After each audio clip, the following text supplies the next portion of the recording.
Or like a baby rhino or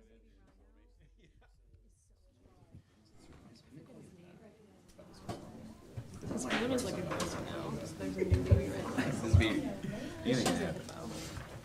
Because there's like an albino rhino, right? There's an albino something that was just, yeah. There's like, yeah. There's only like two left in the world now.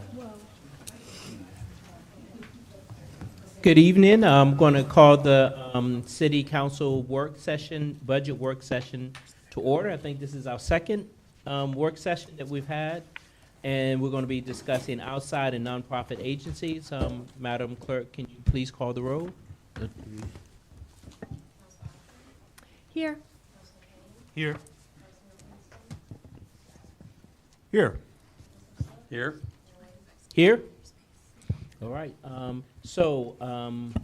We're going to get a presentation, and then we're going to ask some questions if we have any for clarification, and then we're going to open it up to the public. And so, thank you. All right, so I'll just remind everyone, for the public's benefit as well, that the purpose of this evening's work session is to focus on funding outside and nonprofit agencies. As I see my job in this, the responsibility that I have is to make sure that council has the answers to the questions that they may have in considering the proposed budget, as well as making sure that if there's anything that you would like us to go a little bit deeper and bring you information, we'll be able to do that and bring that back to you. I'm going to turn it over to Chrissy, and what we've decided to do was to start with follow-ups to questions that came up in the last work session, to answer those for you, and then go into the meat of tonight's presentation. Thank you. So these are a couple questions that we got from you all last week, and just wanted to follow up on those. There was a question about how many sworn positions there are in the fire department. There are 124 total positions, with 118 of those being sworn. There was a question about the $110,000 overall decrease in the streets and sidewalks division. That is true. The largest driver of that was actually last year they were budgeted to replace a few more vehicles than they are for 25, just on a rotating replacement schedule. And that was actually a $175,000 decrease. So there were a couple ads that netted that out to $110,000. There were questions and a requested discussion regarding the funding to the Charlottesville-Albemarle Convention and Visitors Bureau. That agreement will be forwarded to council, and the city manager is working to schedule a work session with the executive director, and that date will be forthcoming. There was a question about, there's a large increase for 25 in the refuse collection cost contracts. And there was a question about whether or not we intend to pass that along to those cost increases to customers. Basically, overall, we are experiencing changes and price increases on both the processing side, which are the tipping fees, as well as the collection side. RFPs, I believe, are out on the street and are due for resolicitation. That process is going to take about 6 to 9 months. And so once those contracts come back in, currently there are no plans to increase the fees, but once we know what the new market rates are based on the responses to that, we may be coming back to council with a different plan. How much would it cost to add additional drivers for the CAT optimization plan? There were two scenarios. One was an intermediary step, which would bring the total drivers up to a total of 70 drivers, which means we would add 11 additional drivers now. That's at a cost of just over $835,000. The full implementation of the plan is 82 drivers, which would mean we would add an additional 26 drivers, and that's at a cost of just over $1.9 million.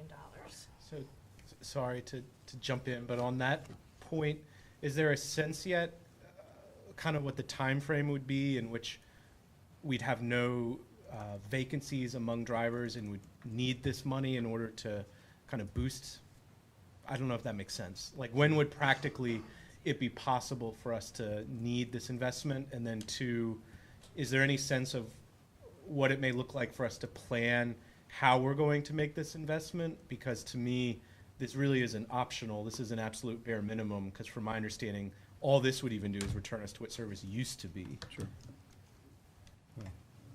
Garland Williams, Director of Charles Ferry Transit. The intermediate step, if you were to authorize the 11 positions, our recruiting process for getting in the door, probably training, is a minimum of about 4 months. Realistically, we've been getting individuals through in about 5 months. So if, based on, if you gave us the positions July, that means we're really up and running January of the following year. And let's just say for the intermediary step, if we were to fund that in the budget this year, would you feel confident that recruitment is at a place where you would be able to fill all of those positions? So our recruitment process in the past has been solely focused on the pupil side. And now that we're coming out of that, we're going to focus our energy on transit. So I feel real confident as where we are in being able to potentially get the 11 positions filled. Okay, thank you. I know it's off topic for tonight, but I'll just say I am supportive of figuring out whatever it takes to try to fund that intermediary step on the quickest timeline we can, because as much as we talk about transit, this is like the absolute bare minimum necessity, and we aren't there yet, so. Could I follow up with it, Mr. Williams? I know that we have talked about drivers as being a number of drivers as being one of the critical variables, the other being number of working buses. If we get 11 more drivers, do we have buses to put them in? So we are closer than we've ever been in getting buses up and running. We have a new assistant director of maintenance.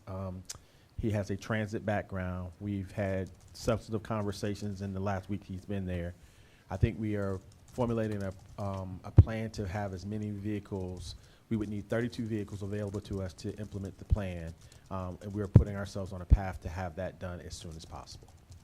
As soon as possible, meaning, 6-8 months. okay. And how far away are we in number of vehicles? So I would say any given day we got about 20. So we need 12 more vehicles available to us to make the plan work. And does that 20 include the 6 that are waiting for the radios?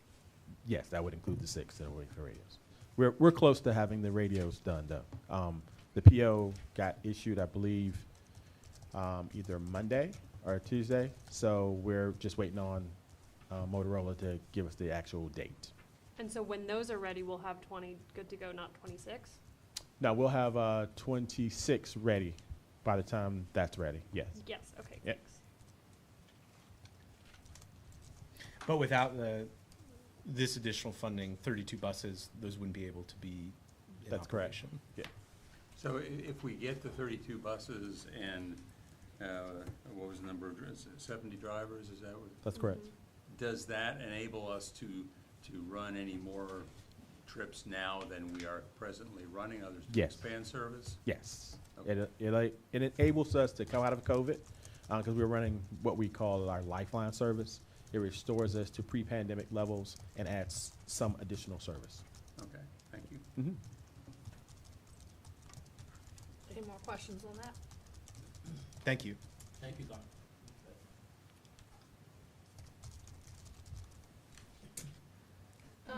There was a question about what is the plan for the parking enterprise fund. Currently, as of the year ended June 30th, 2023, there was just over $1.2 million of a fund balance in that fund. I'll note that 2023 was the first year that all of the parking revenues remained in the parking fund. Prior to that, we were transferring the majority of those revenues back to the general fund, but we have weaned the general fund off of those now in an effort to make the parking fund more like an enterprise fund. That fund balance is intended to cover any major capital repairs or equipment replacement that is not currently budgeted anywhere else. We don't have budgets for that. And it is also there to help offset anticipated cost increases for upcoming contract and lease renewals. And when are those contracts and lease renewals coming up? I think they're varied, but I know there are some larger ones coming in the next year. I'm just curious if that $1.2 million, if there's a kind of specific known either capital project or upcoming expense that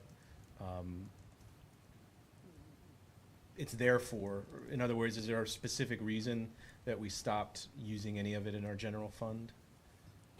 So part of the original plan for setting up the parking enterprise fund was to have a means to have the parking garages pay for themselves, so they were not being supplemented by tax dollars, that the parking revenues were there. It was also a way in which, at the time, we were talking about building a new garage, and also major repairs that needed to be done to Market Street Garage.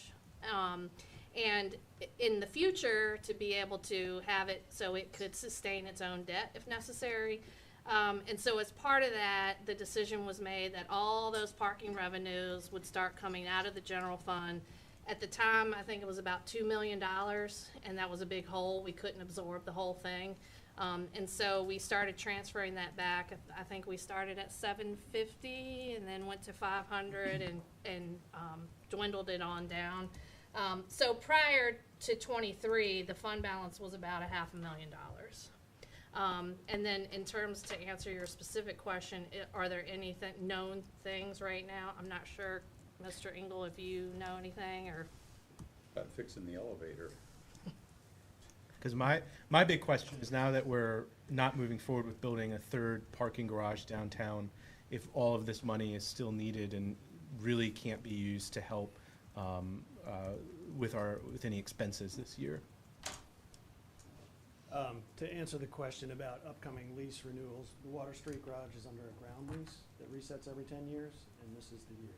Okay. So we're anticipating, we don't know the number yet, but it's going to go up, and it's going to go up considerably.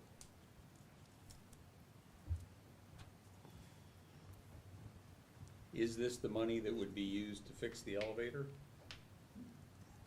No, that's in the works. Okay. I mean, I don't mind, I walk it anyway, but there's people who are a little bit ticked that they haven't had the elevator for 2 months. 3 months now. We'll look into that further. Okay. I'll take the last item was what level of support is given to the land trust. The HAPS and CAF recommendations were published in your packet last night. There were no applications in regards to the land trust, so that was not a part of that consideration. And then the land bank work itself is the previous update that I provided to you, that the working group will be coming back with a recommendation this summer, and then we'll bring that to you as a part of a work session. Mr. City Manager, could I ask relative to the Parking Enterprise Fund? It would be helpful for me, and I think for others, if maybe an email or some sort of quick, we don't need like a work session on it, but some sort of statement about kind of what you described earlier, Ms. Hamill, about how things were before or how things are now, and Mr. Engel, if he has any sense of what the lease was 10 years ago, maybe we double it, I don't know, as a placeholder. Okay. And what might be some, I don't know, facility rule of thumb in terms of when we are going to need future investments in our parking deck, I guess. Yes, that would be helpful, I think. And sort of how the cash flows into that or out in terms of what the funds are. Maybe that's already in the book, I don't know, but. The budget's in the book, but not, I don't think to the detail we can get it for you. Yeah, I'd just be interested in what the revenues are Okay. and kind of, if you pretended that was its own little business, which it is, that would be helpful. We can provide that. Anything else you want to follow up on from last week, or anything that you think we've missed? Yeah, I'd like to go back to the trash decals. Is there, a reason why we have to wait 6 to 9 months to pass on cost increases. I would think we should just be like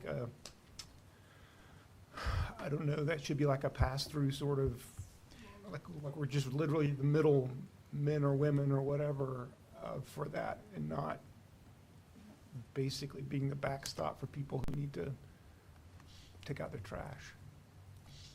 Or maybe I'm missing something. Well, so it's an increase. It was an unanticipated increase at that volume. So this right now, we're just absorbing the increase. We have That's to my put it question. out. Why are we absorbing the increase? Well, the service itself is already subsidized.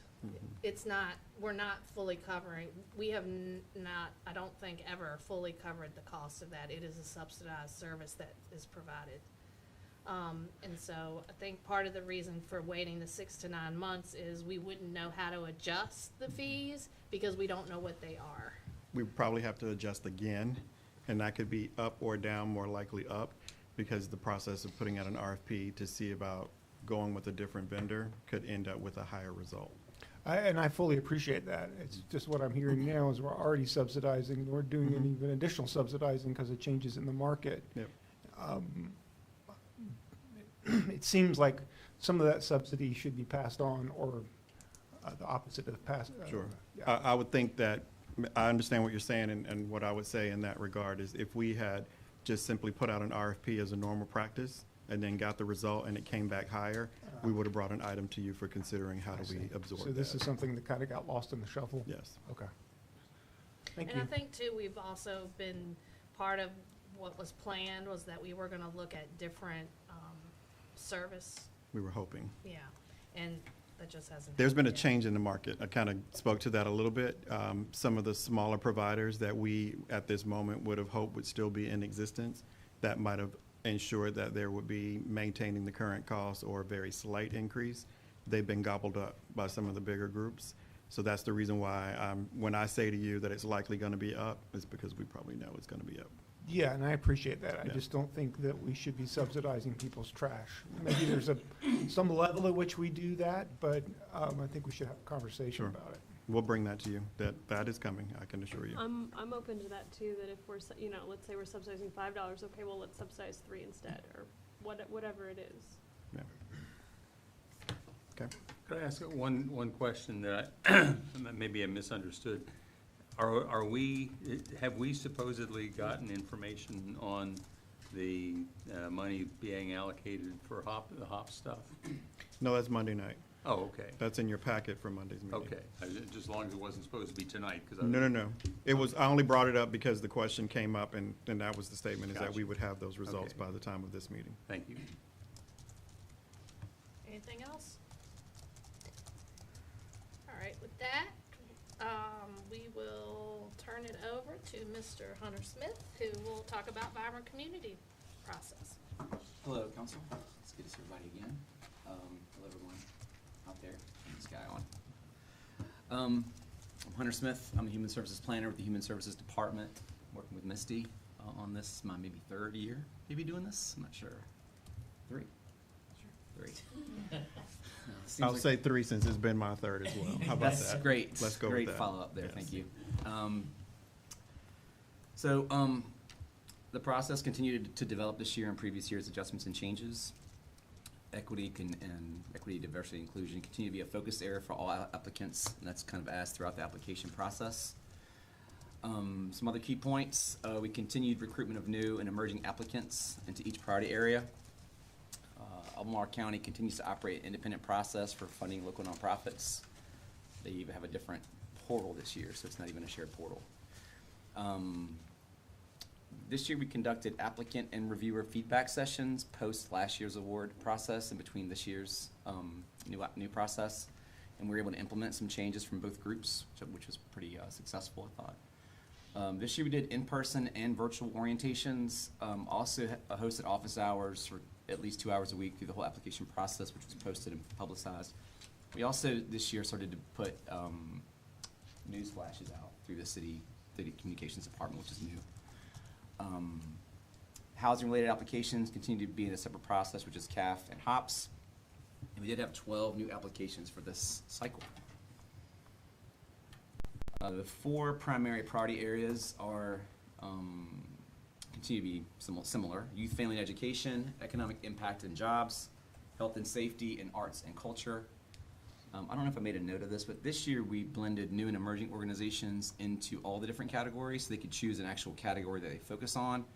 And we trained reviewers and the applicants on new and emerging applicants were just reviewed a little bit softly. And so there was more back and forth in Q&A with new and emerging, since they were newer, typically like not as well staffed as more experienced, more kind of applicants that have been around for a while. Applications are ranked by importance in addressing priority area, essential, important, helpful, no direct connection, and by application score, quality, exemplary, solid, fair, and weak, which you'll see in the report that we send out. Like I said earlier, equity questions are included throughout the process.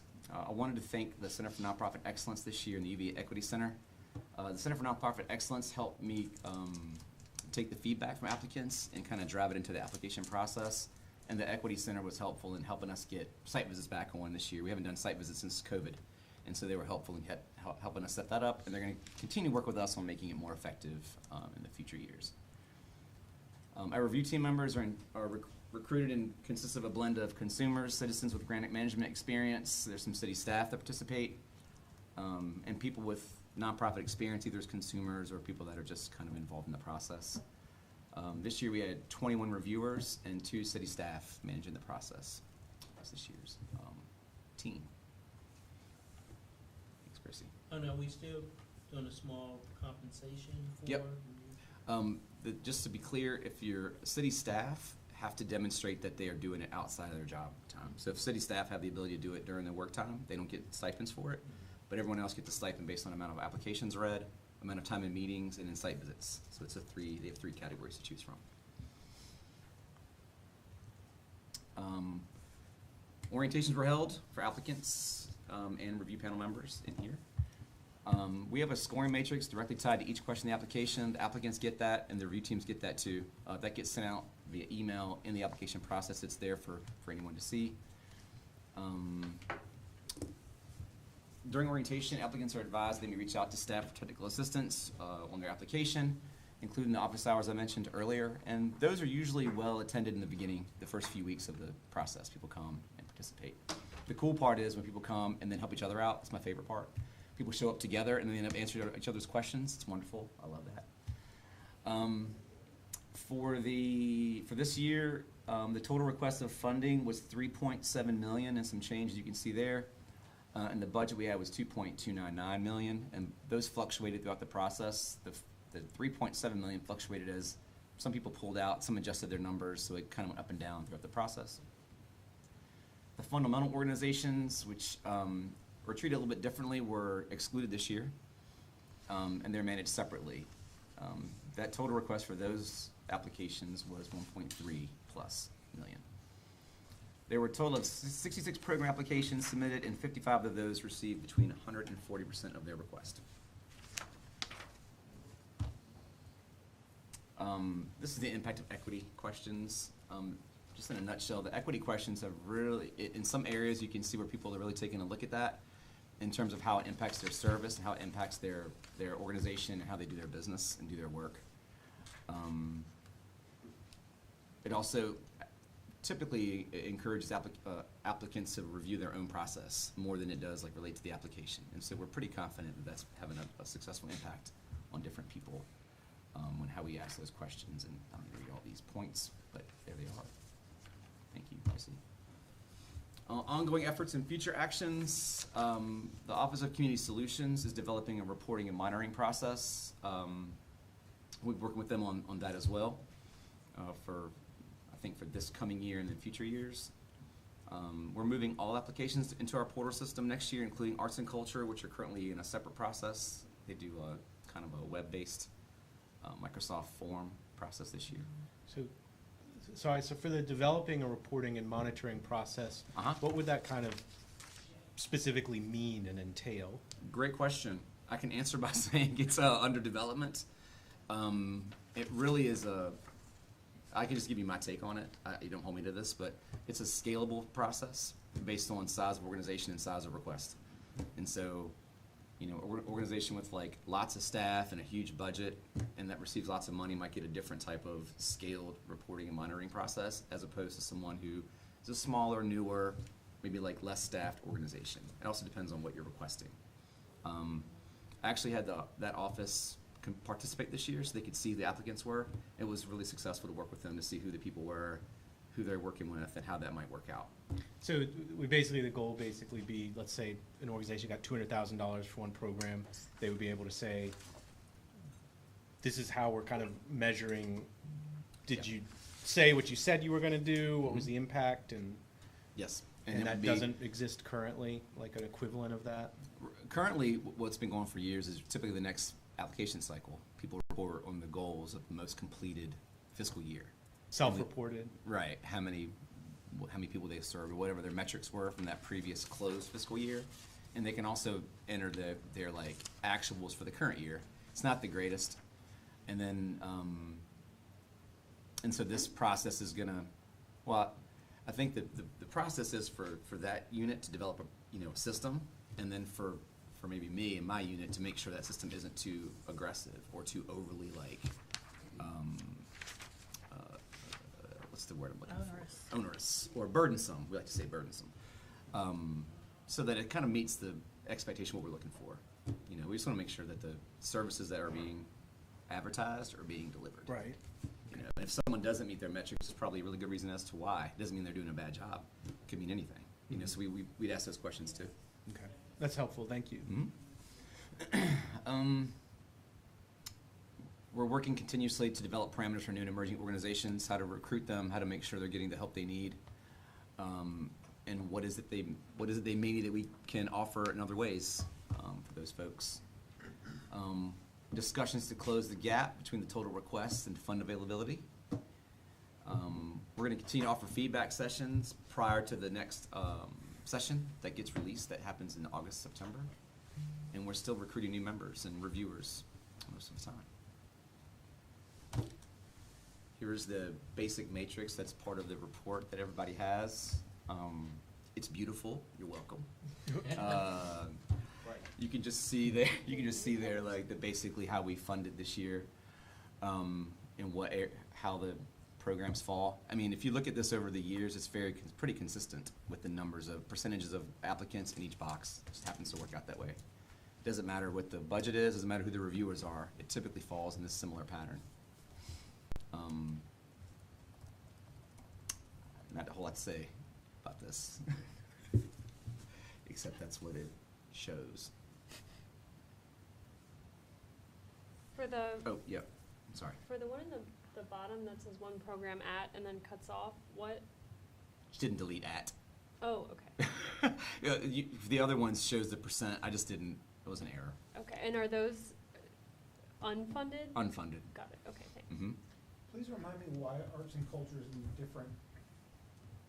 Their application process is slightly different, and so they don't apply through the same exact questions and criteria that the other applicants do, and so we separate them out just because it's just different enough where it wouldn't really be consistent. They're scored with the same language, just what they submit is just slightly different. Apples and oranges. Apples and oranges kind of thing, yeah. In terms of what the matrix looks like and what the scoring.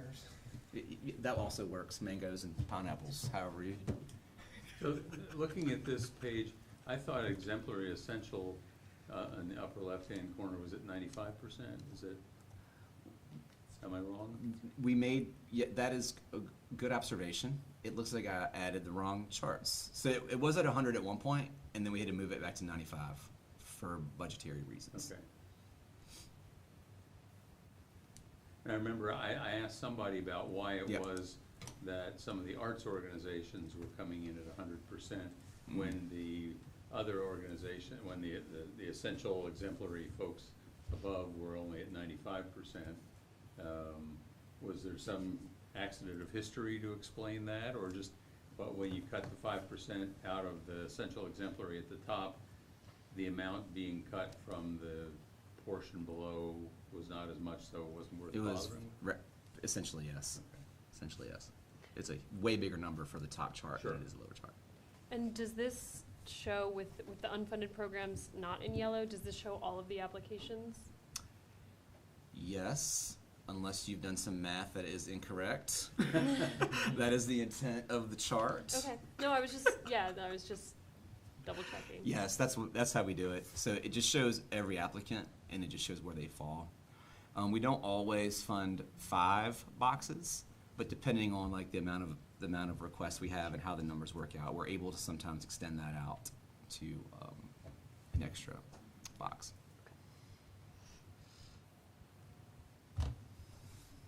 Before we move on to the next slide, I just want to recognize Hunter and his counterpart, Reggie Allen. I know. Thank you. Get excited. Wow. Everybody hear that? I don't know if you all caught the numbers there, but it's 21 reviewers. That's 24 humans that have decided to dedicate their time and energy to work with Hunter and his team to look at these applications, spend hours of time reading them.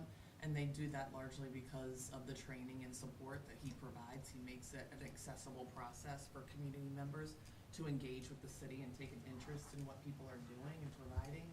And also, I don't know if you noticed that that's 66 applications. That's 66 programs that are asking Hunter and his team for technical assistance. Emails, phone calls, office hours. It's at a tremendous amount of time. This process starts in August. And here we are in March, and we will likely start it back in May to make our continuous program adjustments to continue to make it an accessible process. So I just want to give Hunter a lot of kudos because this is a tremendous amount of work and a big lift. Thank you. Yes. Thank you, Hunter. Thanks. Mayor. And I can attest, the work I said before I got on the school board, while I was on the school board, before I got on council, I did this process for the county as a citizen rep, I don't know, for 20 years, and just read it. And the process is so much smoother now, and I think you get, better product because of the work that has been done. And I know I refer a lot of people to that's kind of want funding from the city, not sure the process, and they always say you're always very helpful in kind Thank of you. helping them out. So thank you so much, sir. Thank you very much.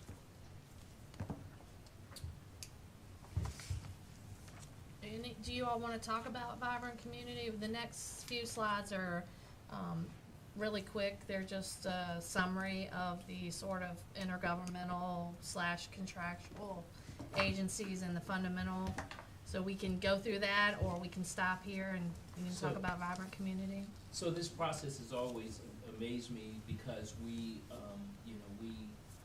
relatively speaking, it's the not the most money that we allocate and discuss as a council, but it's where we get the most input because these programs really is what the people see kind of work in the services of the city, kind of touches, so many individuals and youth more directly. So, I know we'll be getting a lot of calls, and some of us already have, but I think that's good because it shows that people are really interested and concerned about these programs. And I know that these nonprofits that work in the city, that our community will look and feel a lot different if they weren't there, because we can't do it all. I'm so glad about partners. So, are there any other questions right now from Well, council? I had some questions Yeah. about the list of, intergovernmental agencies and fundamental agencies and so on.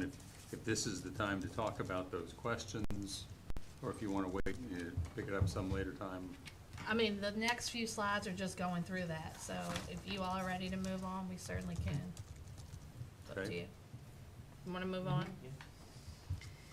All right, so intergovernmental agencies, we used to call these contractual agencies. Everybody still pauses when we try to figure out what to call them, but essentially, most of these agencies, the funding are either regional types of agencies, or they're governed by some sort of MOU or agreement.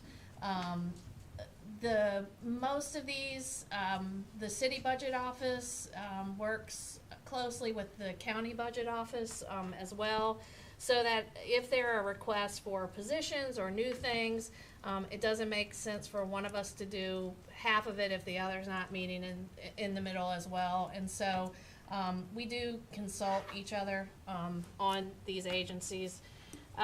There were some slight increases. For the Public Defender's Office, we are fully funding their request this year, which does include a supplement for I believe it's 3 additional positions that we have not supplemented in the past. The regional jail, that increase is based on operational increases. There is also a little over $80,000 in this number related to the projected cost of some interim financing for the renovations. The Health District, they submitted a request for 2 additional positions that we decided not to fund. Both the city and the county decided not to fund those. So And is they're that why the proposed is lower than the requested? correct. Moving on, Blue Ridge Juvenile Detention Center is basically just operational increases. The SPCA did submit a request for funding that was a large increase, and we are meeting with them to talk about that. Both the city and the county made a decision to propose funding for them based on the current agreement. The request was for funding in excess of what the agreement would be, and so there will be further discussions and probably some conversation with council in the future on that. Let's see. Emergency Communications Excuse me. Center. Mhm. Could you go back? Yeah. What is the Charlottesville Center for Contemporary Arts, EAC? Live Arts. Okay. And why are we giving them more than they asked for? That is based on an agreement, and they, it has to do with assessment increases, and so they didn't know that number at the time of their request. Well, assessment increase on their property that they Correct. own, that where they're paying taxes to us on. Correct. I got you. And so the additional money is intended to sort of hold them harmless for that assessment increase? That's correct. Emergency Communications Center, they had some operational increases that were related to pay changes and also some capital expenditures that were included in their request. And Ms. Marshall is here and can speak in greater detail if anybody's interested in some more detail on that. Yeah, I mean, it could be over email or something, but I am curious, what's driving that very significant increase. Do you want to speak to it? Yeah, Yeah. and as you're coming up, Ashley, I know that at one point they were looking for staff as well because it's such a hard position. They might even start to train someone for several weeks, and sometimes it doesn't work out. It's a pretty stressful job. So. Absolutely. Good afternoon, Council. The ECC's increases really focus in on their workforce retainment and development. The increases include some that they were unfortunately unable to control, such as increases in healthcare. They are part of the county system, and the county has very publicly talked about their increases in healthcare. They also, for retirement, participate in DRS. There was an increase in those costs as well. They requested 3 new FTEs, all who would be, they call them something different, but they are the individuals that work in the call center taking those emergency calls. And in their particular methodology, they are considered public safety, so they have a step system. It would be also the step increase as required and merit increases. There were smaller increases on the technology side, for example, and some increases in marketing, but overwhelmingly the increase is coming from their workforce sustainability efforts. We also experienced a slight increase in calls, so our percentage that is attributed to the city also got just a touch higher. It's about 1% or 2% if I recall correctly, but it is a little higher. Where the county went a little lower, UVA also went a little higher in the amount of calls that were sent. Makes sense. And if you have any further questions, more than happy to answer them. Ms. Marshall, how many boards are you on? Several, sir. I knew you did a lot. I had no idea you were connected to that, too. Me neither. Public justice. Yeah. All right, so moving along, the decrease for Jaunt was at their request, that we fully funded their request. The library had an increase as they continue to work on, their pay, scales as well. That was, accounted for most of the increase here. Pathways, we, if you recall, prior to COVID, we funded that at $85,000, and we souped that up, if you will, using federal one-time money. And then with the '24 budget, we incorporated $1 million in the general fund, and that continues for '25.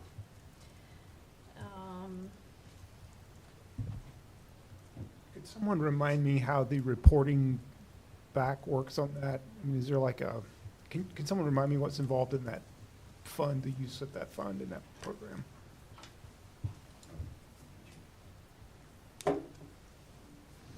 The Pathways Fund is for rental, excuse me, rental relief and mortgage relief and utility bill relief for folks who meet eligibility guidelines and they need some emergency assistance to pay arrears. Is that managed, what group in your department manages that? It's called the Community Resource Hotline, Got and it. there are 2 operators, and then 1 admin and 1 supervisor that's over that operation. Got it, thank you. Yes.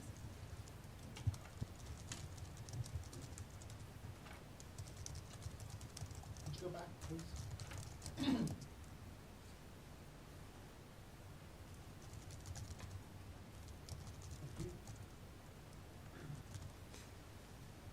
Moving along, no requested increases from Region 10. Very small increase from the Central Virginia Partnership for Economic Development.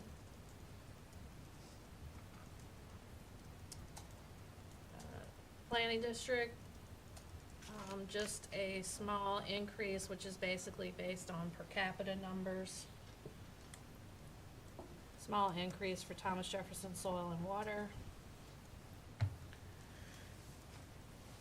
United Way, an increase there. That was largely, they requested additional funding for their ELS program to help compensate contractors, and there were also some just operational adjustments.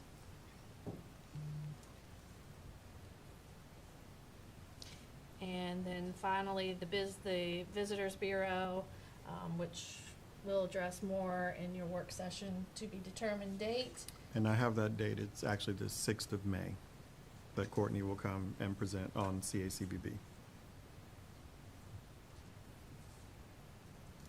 And so all of those together, they totaled out for the budget to just under $17.5 million and represented a $975,000 increase. So moving on, this year, as Hunter mentioned earlier, through conversations from this process last year, there were certain agencies that were deemed to be fundamental, and they applied in the same way, just like anyone else applying for VCF, but they were not part of the competitive process. They were reviewed on the merits of their own application, and those increases are listed here. And so part of the conversation that council had last year was to find a way to a discussion about how could we fund the VCF pool of money more. And so while we did not specifically do that, by pulling these agencies out, we did leave the pot flat with last year, which gave more funds available for the competitive process by pulling these out. And this was an add, all of these funds were an add to the budget for this year. So can I ask what the $68,000 for FAR is for? there have been years recently where we did not fund them at all. And so to see them now showing up as a fundamental agency makes me wonder I mean, there are some programs we have funded, some programs we haven't funded at all. What are we funding there? Do you know? I don't Oh. recall the details. VCF didn't review the application. Sorry, Vibrant Community Fund didn't review the application. It was part of the contractual kind of organization. But when we looked at the part, I can tell you the reason why they went fundamental, basically, was a historical analysis of how them being funded year to year. Typically what we would see is if they were funded at a lower rate across all councils, they would be funded anyway at some point. And so we moved them into fundamental.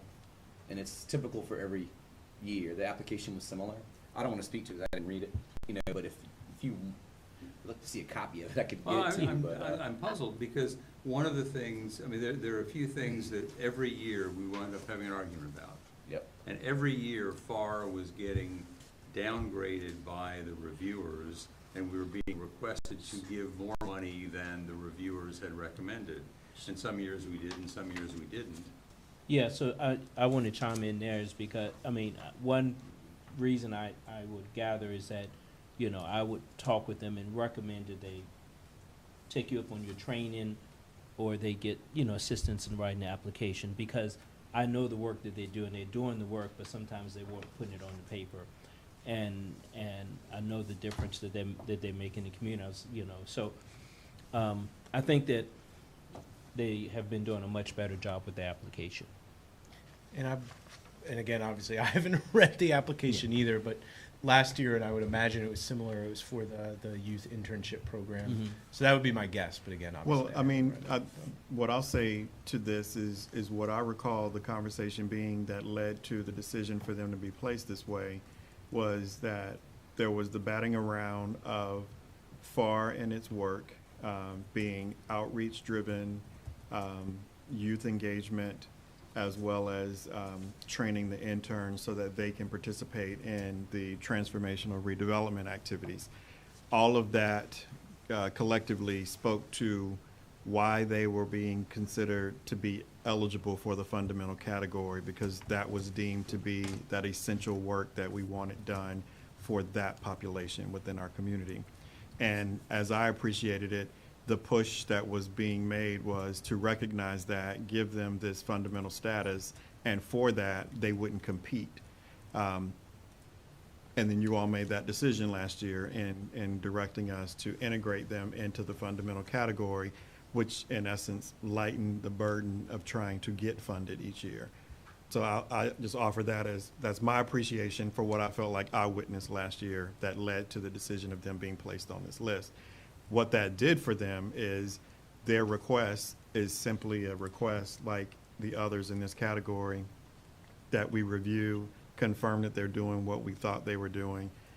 We're not necessarily evaluating it, because that's one of the comments I'll make to you overall about all of this when you finish doing what you're about to do. But I don't think this was viewed as intended to be as competitive as the rest. That's why they're in the fundamental category.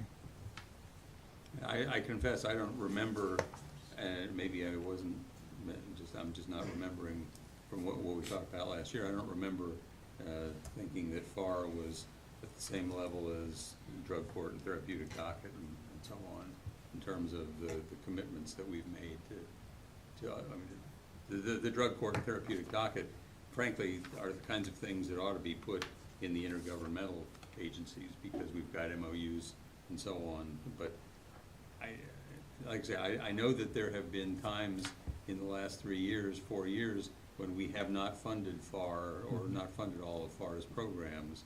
And I just, this description here doesn't say what we're funding. Sure. And I think we can make sure that we bring that information to you and include that. Yeah, I just don't remember the details, Can I'm sorry. I can add one thing. So what I'm seeing, thank you. What I'm seeing here, and this was part of the discussion that we had, I'm not sure who was in the part of the discussion from memory, but when I'm looking at the 10-year analysis, they were funded every year, despite whatever the rating was, and that went into the, kind of touch on what Mayor Wade said. a lot of times, and I've talked to FAR about this directly, like their work specifically was hard to put into the application that we had. It just was one of those applications that didn't quite, despite all the technical assistance we were providing them. And when I'm looking at this 10-year analysis, it was a consistent from not including this year, but 10 years prior. They were awarded funds regardless of the scoring, because I think people value what they do. And it's a hyper-specific type of work they do in the community. Just kind of talking what, Mayor Wade said. And that was some of the thought process that went into putting them into that category. And I hear what you're saying about how their work isn't the same as OAR, but I think when I looked at and presented this information to whoever was there, this is the decision we came up with. And I'm just looking at the historical data, and that was part of the reason to move a lot of the fundamentals into that category, was because they were just essential, and they were funded, consistently across years, and across councils, and across review teams as well. Well, I would just note there are an awful lot of things in the Vibrant Community Fund that we have funded every year that aren't deemed fundamental, so that criterion isn't terribly helpful. Understood. Yeah, and I'm meeting with them tomorrow, some representatives from FAR on something different, and I can get a little bit more insight as well, so. But don't lose sight of the idea that, with what Hunter just said, they're funded every year, and for the past 2 years, I know I've witnessed that as a part of this particular conversation, changes were made. They are an example of one of the groups where changes were made. Okay, well, Yeah. So we just keep that in mind. also not disclosed in here. What? We have no way of knowing that. Oh, I understand that. What I do know No, I is understand that for that. the last few years, we've had complaints about the quality of the application. I'm glad that they have apparently solved some of those problems.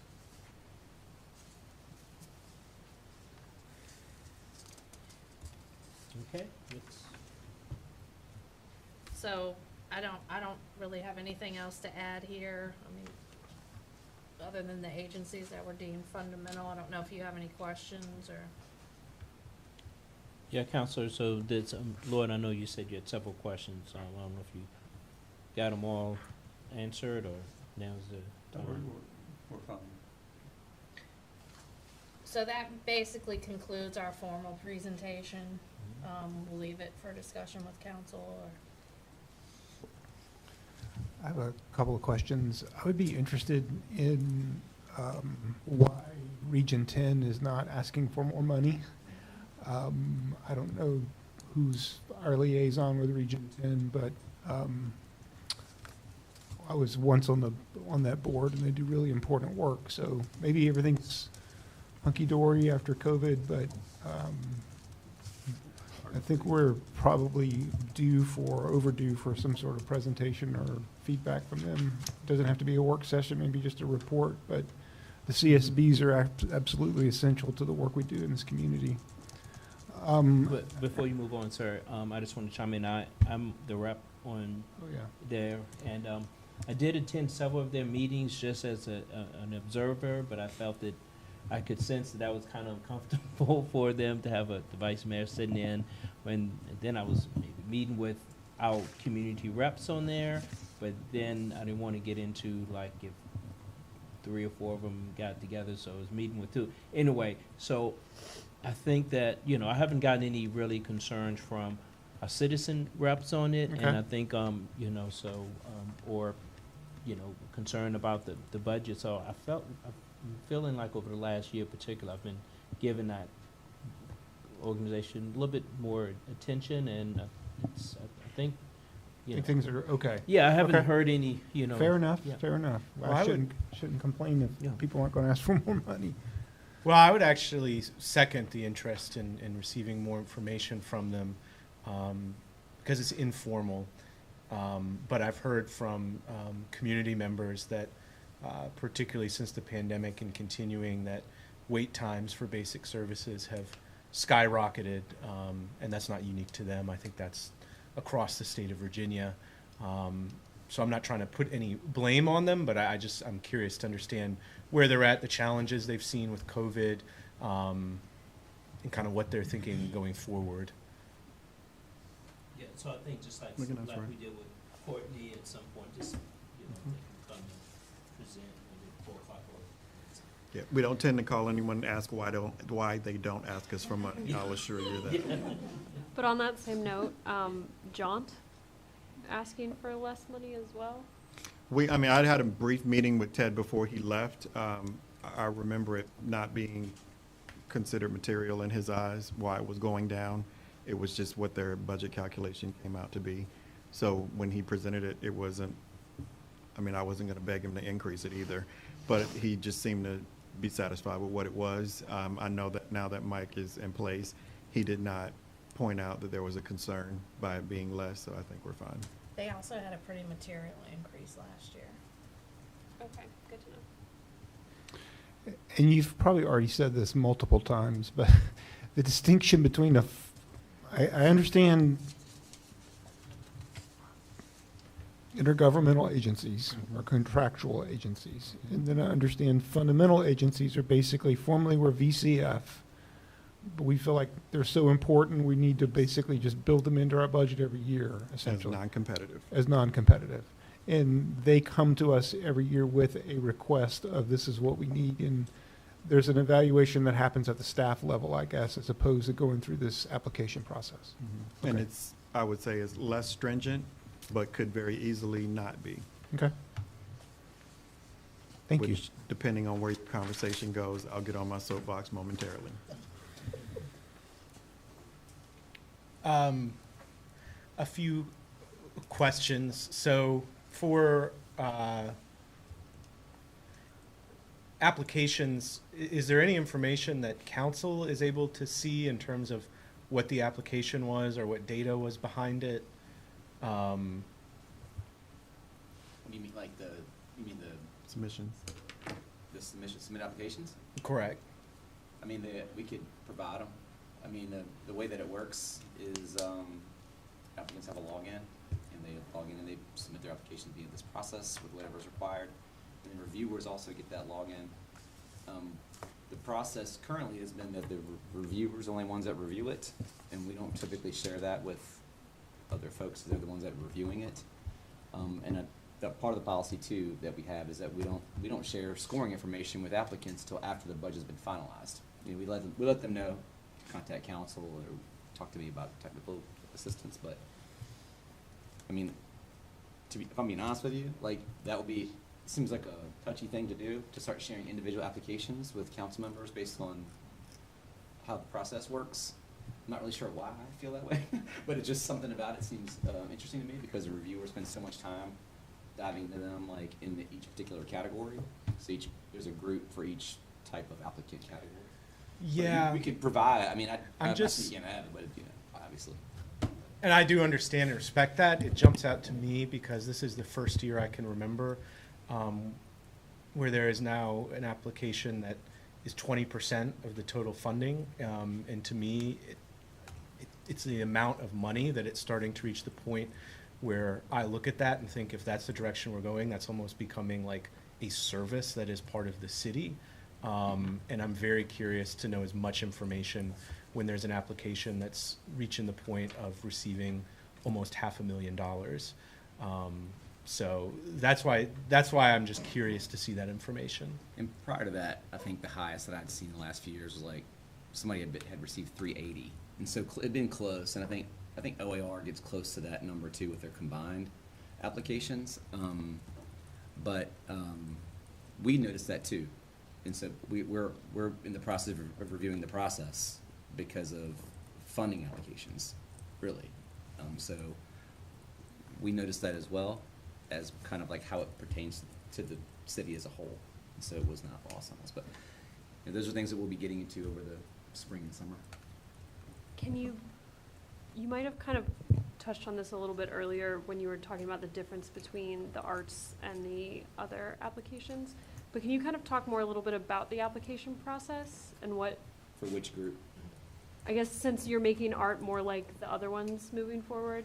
It'll just be the portal. It won't be, their application will Oh. be similarly set up. Gotcha. It'll just be all in one place. really. It's just a software It's just- it's a issue, portal rather than situation. having it on Microsoft Forms Yeah. and Zoom grants. Ah, We're working with I a, see. So that their getting questions technical and assistance structure from are gonna the be different still, but they'll just be Yeah, the it'll same be geared software. towards arts and cultural organizations. Yeah, but then it- I guess both. Oh, yeah, so, what we call the regular applicants is the bigger pool. And I think there this year were 7 or 8 narrative questions that range from give us a summary, what is your equity statement and how do you, what's your stance on equity in your organization, how do you define that? How do you act on that? What's your board representation, things like that. We ask what people's strategies for engaging their clients are. We asked, what their outcomes are gonna be. We ask what their outreach to their client base is. We ask a lot of budget questions. I'm trying to think of them off the top of my head. We ask a what would question. happen if they were unfunded? What Unfunded. would be their strategy if they were only partially funded or unfunded? What is the need that they've been able to determine that relates to this application? And we ask them for full budget information if the program is different than their full organization. So if this is one program that they're applying for, we ask for that budget plus the organizational budget. But if it's really for the organization, just one budget. And then we are able to look at, I think, the previous 2 years as well. And so we see we can compare the projected year, current year, previous year. That is a super brief explanation from memory of what we ask. It's pretty detailed, although this year we kind of scaled back a little bit because we got in that point where each question had like 3 questions. It had gotten bloated, so we kind of edited it down to be a little clear. And then we have a scoring matrix that's tied to each particular value question. There's other questions. There's a lot of other questions too, like background, 501c3, what's your SAM number, all that stuff too. We don't score that. And then each reviewer has a matrix that's tied to that particular question with similar wording, and they score it based on whatever scale or whatever weight that question has, between 6 and 10 points. And those are, so strategies need, what funding impact. We ask them really to describe what it is they're doing, obviously, Right. and how those things work together, how each question kind of plays into And how its, it meets the priority of city council, and how does it that's meet what the it is. overarching goal of diversity, equity, and Mhm. inclusion. I would also say that we can, because we provide it in our orientations to the applicants and to the reviewers, we can provide you with a Yeah, I can packet send that you has a blank application whatever you and the want. matrix that we use to score the applicants against. Put it in the report too, actually. Would it be helpful for you, instead of seeing all of the applications, to maybe just see the answers to that final question that you just said? Like the what do you do and how does it, you said it better, like, how does it pertain to council's priorities? I could, Is well, that- the Vibrant Community Fund report does show like the applicant summary or description of what they do. So it's in that, the PDF that was sent out. But I can run, I don't want to promise too much, but I can run certain that- reports. would that be It's hard to know Per because I'll be concrete and be specific. I Mhm. sit on the CRHA board. Mhm. I know that the Buck Squad's allocation is about $500,000. And as being on the CRHA board, I know that they currently don't have an MOU with CRHA to operate on their properties. And from the information I have, I don't even know if it was their request to operate on properties that aren't CRHA, or, because to me, that's just a question I'm very interested in understanding more about. What is the question you're asking? I don't, was the application to operate on CRHA property that they don't have the authority to currently do? Or was it other areas in the city? That's probably too specific for me to answer off memory, to be honest with you. Because I would be answering subjectively based on a memory. We could probably, if you wanted to catch up and talk about that outside of this, I probably could provide, I would need some time, honestly, to review that and be able to Yeah. answer it specifically. Because there's like 70 applications. It's hard for me to pull from memory that. I mean, I'm fairly good memory, but not that great. Sure. Not that great. But I think I understand your question, but I really can't answer it here.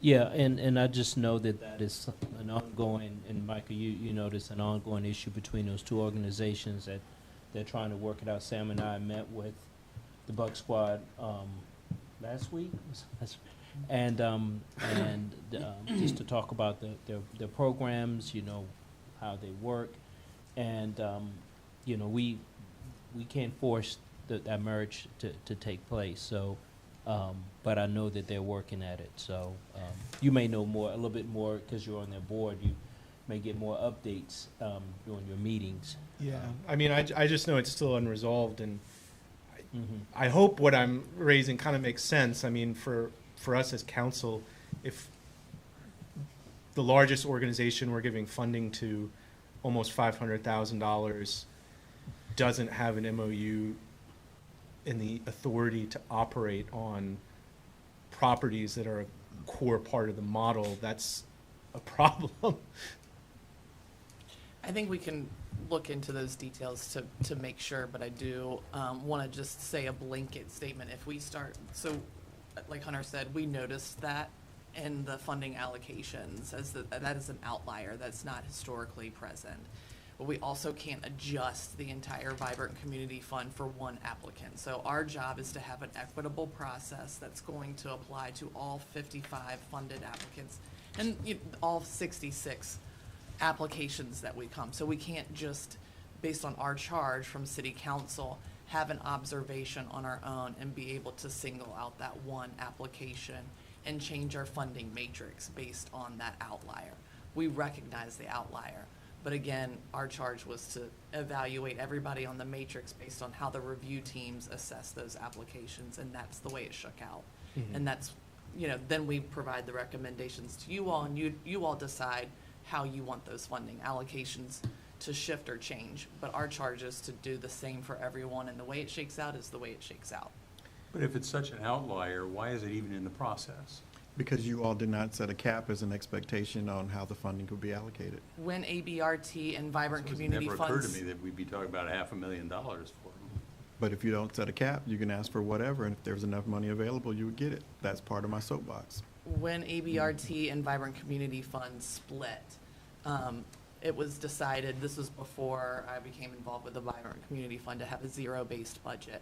It was, I don't know if it was the same time that we asked apartments to move towards a zero-based budget, so we decided to have Vibrant Community Fund do that as well. And so for the last 3 years or 4 years, we have not asked applicants to cap. But that is on our radar. That's what we're saying that we're gonna review in May, about do we need to look at, is there a cap? Do we say, different things? But that's not what was decided for this process. And so we can't go back and change this process because Hunter has taken time to do outreach based on the expectations that were set for this year.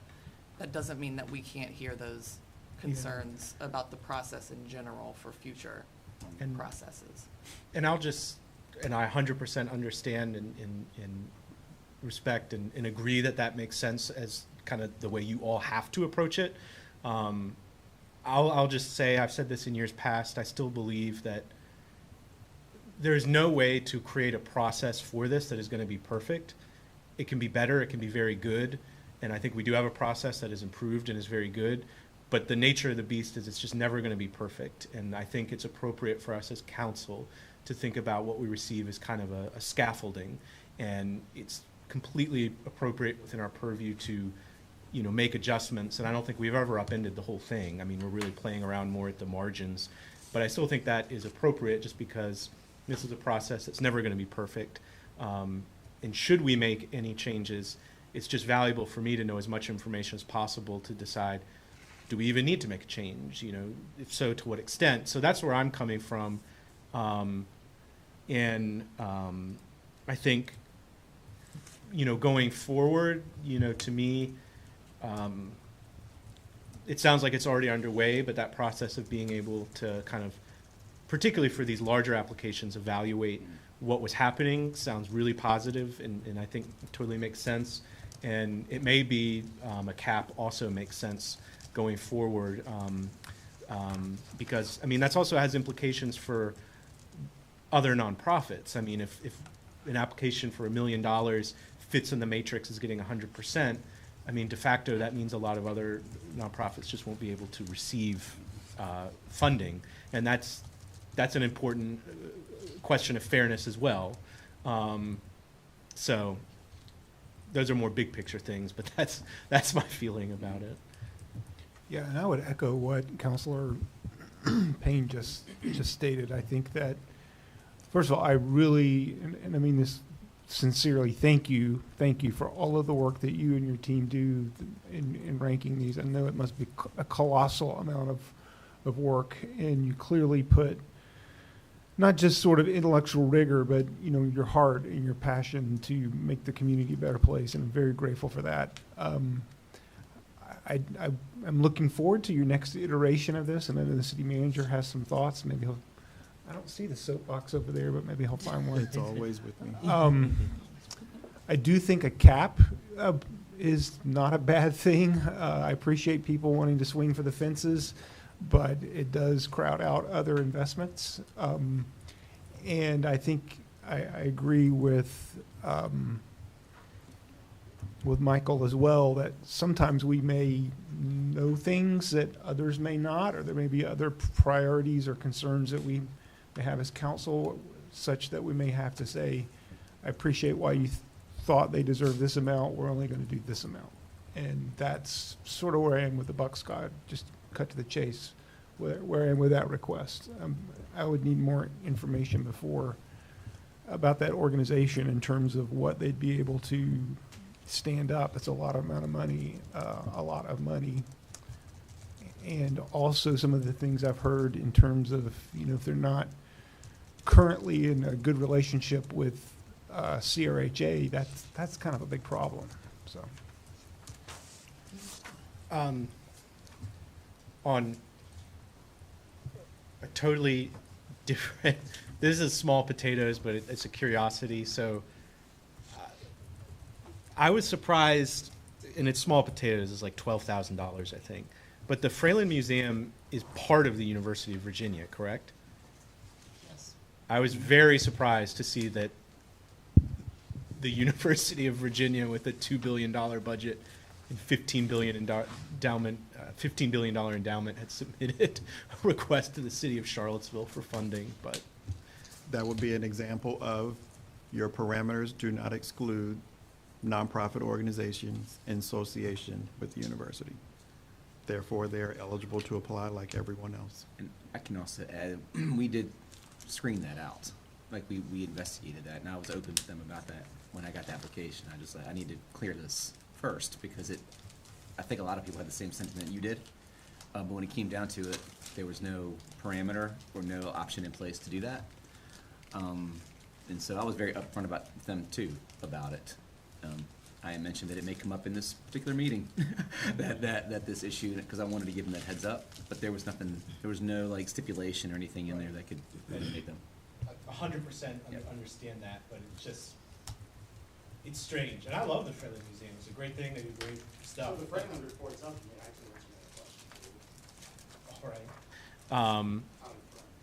But it's just curious that city money would be a place to look. But again, I could be missing something, but it definitely jumps out. The final question I have is, so I know we newly have the HOPS process, and housing investments have been fooled out of Vibrant Community. So CRHA put in a request in the Vibrant Community Fund for resident services. I'm curious is HOPS considered a more appropriate place for an application like that? And is there any kind of, is it considered kind of, VCF isn't really the correct place for that to go, or is it still the correct place because they're a housing nonprofit, but this is about resident services for people who live there? I just still couldn't figure out, I don't know if that makes sense, but. It would be the scope of the application. I don't get that application to know what is more appropriate, so do you remember what their content was? I don't want to, I do make it a point not to comment on specific applicants, because I don't want to come across as, like, you know, say anything negative about a partner here. Sure.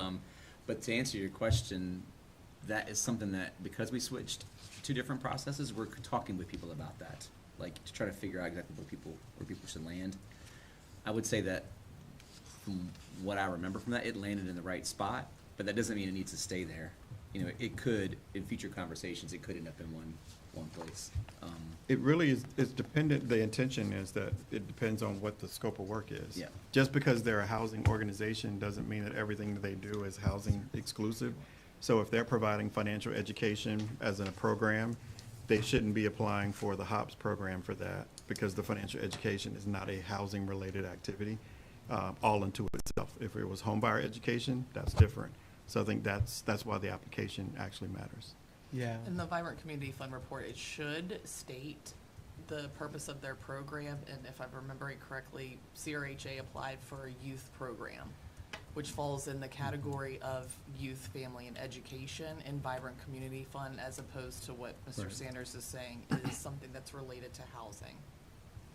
And I double checked it. Yeah, it was for their resident services, which is not strictly youth, but, and I'll just, that was the final major thing that jumped out at me. Again, I'm just thinking of this purely from the perspective of what is kind of the on-the-ground consequence of where we are. And resident services is a core division of CRHA and a core entry point by which residents engage with the agency. And basically that funding, to my knowledge, is for the staff positions that run it. So without that funding, either they need to look somewhere else to get it, or resident services effectively kind of isn't there. And I just continue to think CRHA is in a very strange place in terms of we appoint its entire board. We fund, obviously, through our CIP, their significant investments. And I feel like I still feel like we need some sort of discussion about what does our funding of their staffing and capacity look like, not just the capital building side, but the staff, and if it's appropriate for that to come through VCF, or if it's more appropriate to think of that like a contractual agency that's based on, I don't know, number of properties, whatever it may be, because it continues to strike me as strange that we appoint their whole board or funding this, and it can be a reasonable outcome of a process that their core staffing positions aren't funded and don't exist. So I don't know if other people share that concern, but it continues to jump out at me.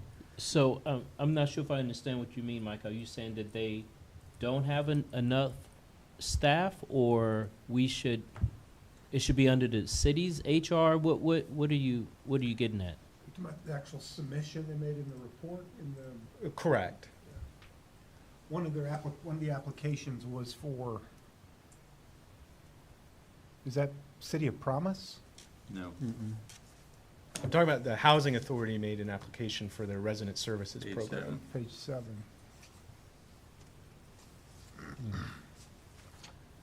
I guess your point is, how do they actually operate if they don't get the VCF? Right, For that program, or that right. yeah.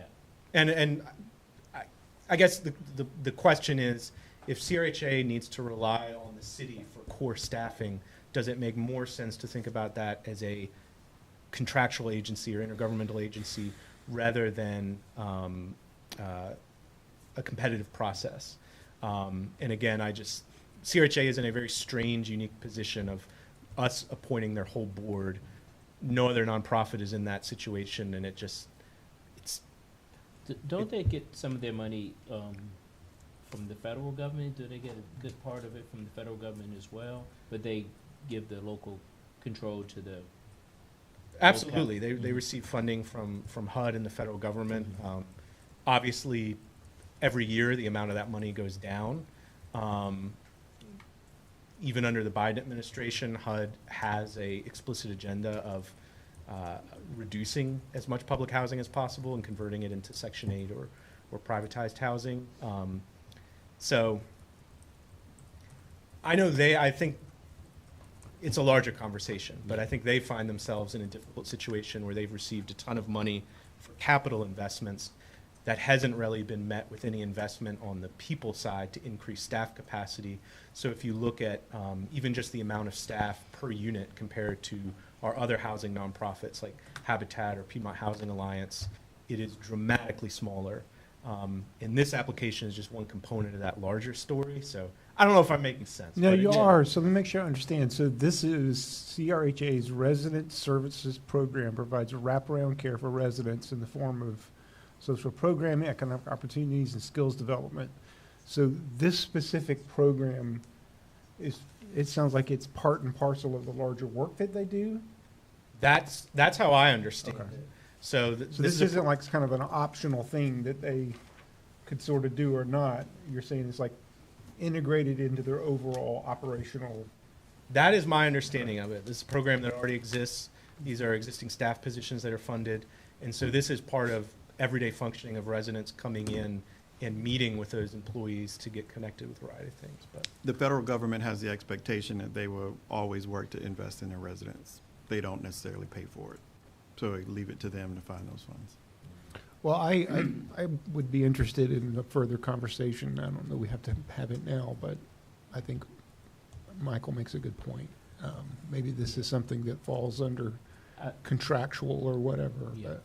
I think something needs to be done because of my current capacity. I get those emails and those calls from the residents that feel like they have not gotten the services, support that they need. And I know the staff there and the people there, they're working hard. They can only do but so much. And so, we have to do that follow-up anyway. When I get that call from the resident that's upset, because they don't really look at it, okay, well, they look at themselves as a city resident, and they want an answer. They want a resolution to their problem, and that's what I want to try to do. So I reach out to Sam and John and anyone. So so I understand where you're coming from, Michael, and I wanted to address somehow. Is there So- guidance that you want to offer us this evening? We're always looking for that. my suggestion would be treating it as more akin to an intergovernmental agency. And from my understanding, that the mechanism for that would be treating it as one of the fundamental agencies. But that's just kind of from my understanding. I'm certainly open to that as well. I guess I would be interested in a little more context, understanding how they operate. I appreciate Michael's points and have a lot of confidence in what he's saying, but I think I don't know that we need a work session, but I think understanding. You don't think you need one? I 'Cause I think you do. And I will. Okay, but somehow, to Michael's point, we spend a lot of money and a lot of time talking about their capital program and their projects, but it would be interesting to know the rest of the story, the rest of Yeah. what's involved in actually operating the place.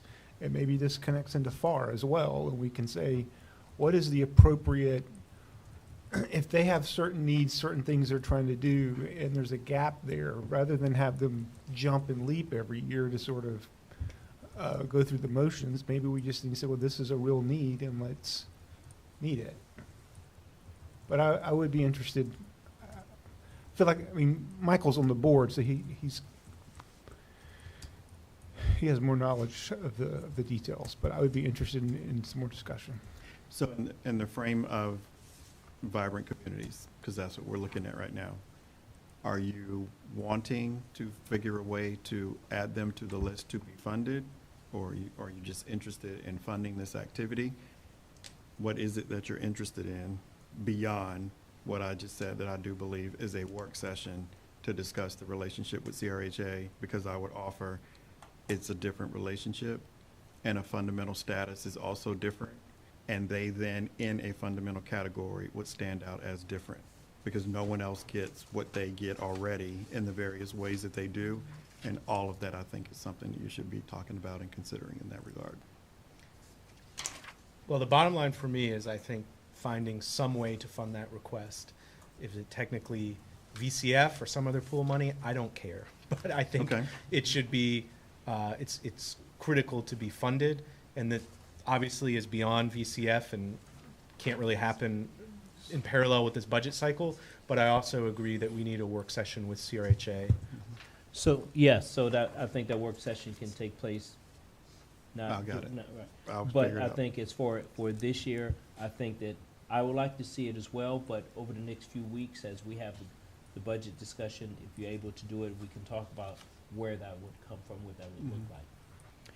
Other councilors, how do you feel about that?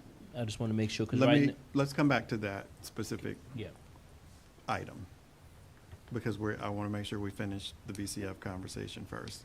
You all haven't done what you normally do. I'm waiting to see if you're going to do it or not. Change anything. I'm good if you don't, because you I've know got I a like that question. idea too. Would you say, Natalie? I'm sorry. So I've got kind of a two-parter, quick follow-up to my earlier question about what is different about the arts and culture application, and what does that look like? The difference in those is, several of the arts applicants are like kind of festival related. They're like one time, and it's, historically, it's been a mixture of those. And what we've noticed is it's just a different, I don't really, well, part of this, I inherited a separate system, so I don't really know exactly why they were created that way.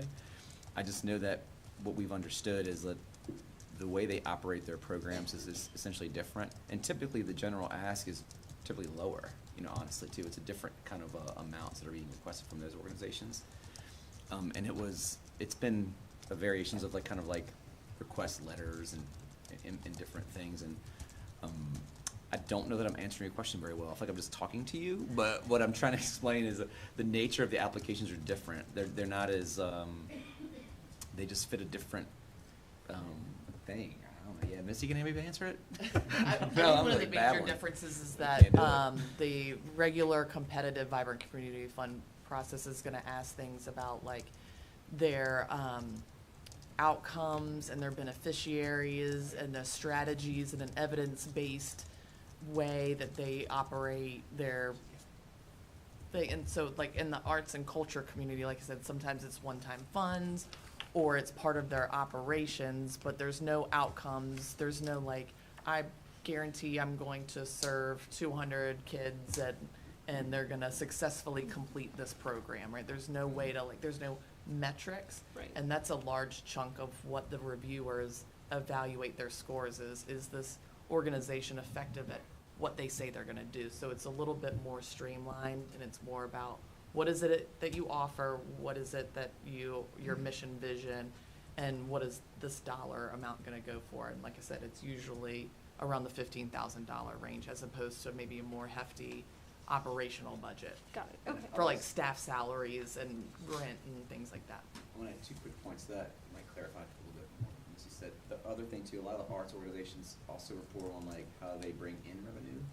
So they're kind of talking about how they bring in to the city. That's something that we look at as well. But I would also say that we're noticing too that there's more kind of programmatic applicants coming into that pool. So that might need to be another discussion for the coming year, is maybe some of the arts applicants should be in the other. So that's another, every year we have to reevaluate this and take it apart and put it back together somewhat. It's also because we don't know who was gonna We don't apply know every who year. We had applies. 17 new ones that had never even tried to apply before, So that does impact how we do it, and then how it falls into our hands, really. We have to use the criteria from the orientation, can't change things, so, those are some of the answers. Yeah, no, that was helpful, thanks. And then, my second question is another follow-up. You said that you had screened out Fralin, but it's No, getting just to correct, funded? we had, because it was a UB organization, it was incumbent upon us to make sure that we could fund them, they were eligible. And what I meant by that is we went through a process to make sure they were an eligible applicant. So we were doing a screening process. We didn't screen them out. We looked to see if they were eligible for receiving it. I just misspoke. Okay, yeah, and so but then we decided to fund them. Yeah, they were eligible to be an applicant, and then they went through the review process with the review team. And so they were awarded. That was the basis of the review, Yeah. to confirm eligibility. Not need. Okay, so they had a nice application and they presented well, but did they demonstrate need, and that wasn't a factor? Yes, they apply, I can just say they applied the same way as everyone else, whatever the criteria for that application was. And the review team determined what they were offering, what their budget looked like. All that stuff was included in how they were reviewed. So it was included in that review. Just like what everybody else submitted. We do ask for similar budget information for the arts and culture programs. So whatever that team reviewed, that's how the outcome was Okay. outlined. I can see Mr. Kilbasa squirming over there, So my head's gonna. itching to say something. I Just don't to know if answer that's, I don't know if Councilman that's Payne, the Fred permitted. brings in 6,000 K through 12 students a year for free, and they're a free institution, meaning you can go for free. You wouldn't ask this Can question you- in Richmond at the VMFA, because of course that's. There's public comment at the end of the Yeah, meeting. this is, Well, yeah. 90 minutes. I'm glad to get an answer. Yeah. What do you, I'm sorry. Natalie, you finished your? Yes, thank you. Okay. Appreciate it. So I have one frustration overall in that I understand the reasons why we don't want as a council to get into the weeds of the applications. On the other hand, I had a different feeling about that when the amount of money that was being asked for a particular organization was maybe $50,000. And one of the things that one of the things that Mayor Walker kept talking about was, how are we measuring outcomes? Are we measuring outcomes? Some of these applications, I don't know how many people they think they're gonna be helping. Maybe they provided the information, maybe they didn't, I don't know, but I sort of feel that we end up on council having to say, we have no idea, we trusted you all with $2 million, and we don't know whether we have any reason to either agree or disagree, and that's very frustrating. There are a couple of things that I had particular questions about, and they tend to be some of the larger items in all of this, but one of the specific requests of course, is the Buck Squad, and I have a lot of the same questions that Michael had. I note that it represents approximately a tripling of the budget from last year, which I believe represents a tripling from the budget the year before. In the first 2 years or 3 years were specifically off-cycle requests where we didn't have an opportunity even to do any sort of a comparative process of how we think it stacks up against other proposals. And then, like I said, then we tripled it last year to this year to $161,000, and now we're effectively almost tripling it again, or being asked to almost triple it again to $456,000. When the Buck Squad started, their initial request went from the $20,000 we funded for their training program to being given a request for $1.2 million off budget. Obviously, we didn't do that, but we've had other general requests that we ought to be coming up with a whole lot more money, and it's not really been clear to me to do what. Particularly if they're not to be operating on CRHA properties. And I wonder, process notwithstanding, if somebody wants $456,000 for a program that we don't really understand, I think we on council have an obligation to say, somebody explain this. Because I don't know what, I mean, I've supported the Buck Squad from the get-go, but I also don't want to just say, okay, That's a lot of money. $456,000, here you go.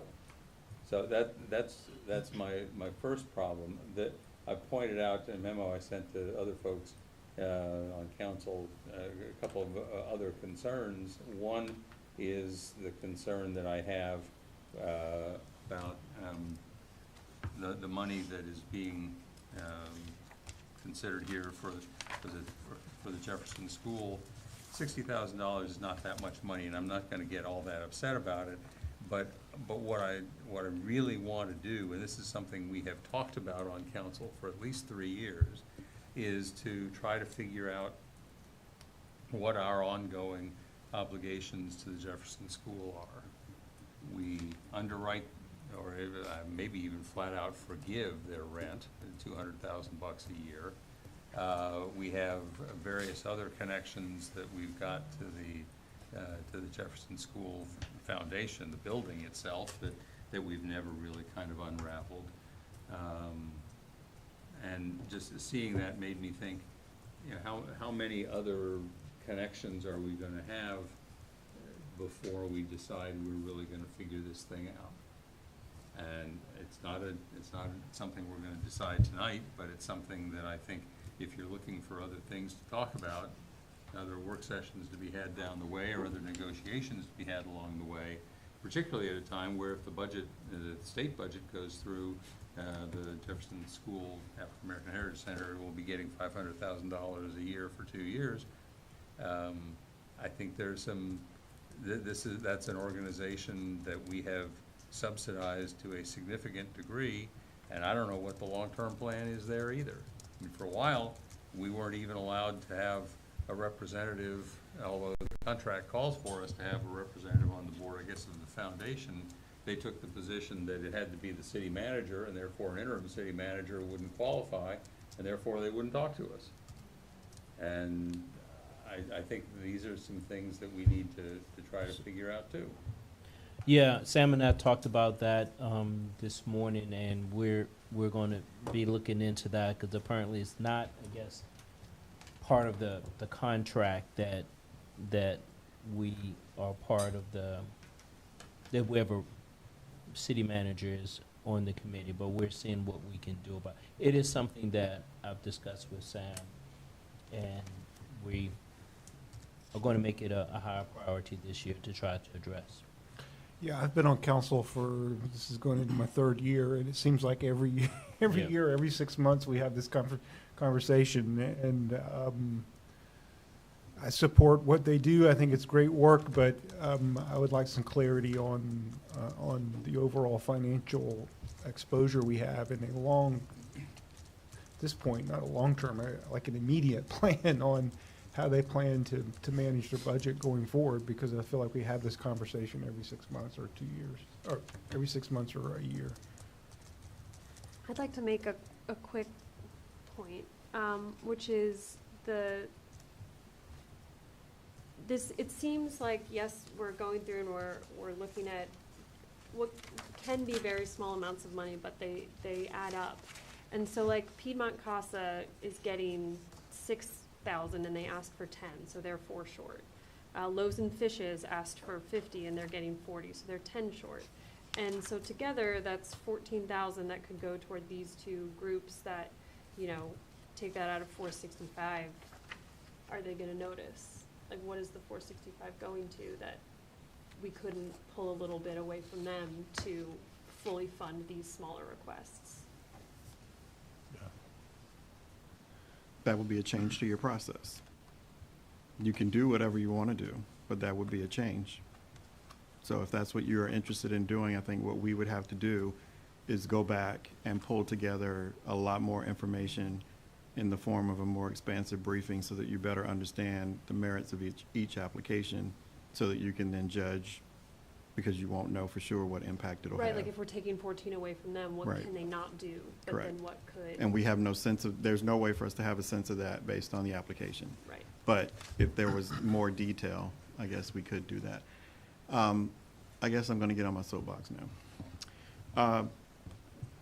This is, again, my 3rd time doing this, and it's been frustrating each time, I must say. I thought we were headed to me not being as frustrated tonight, but I can't say that I'm not.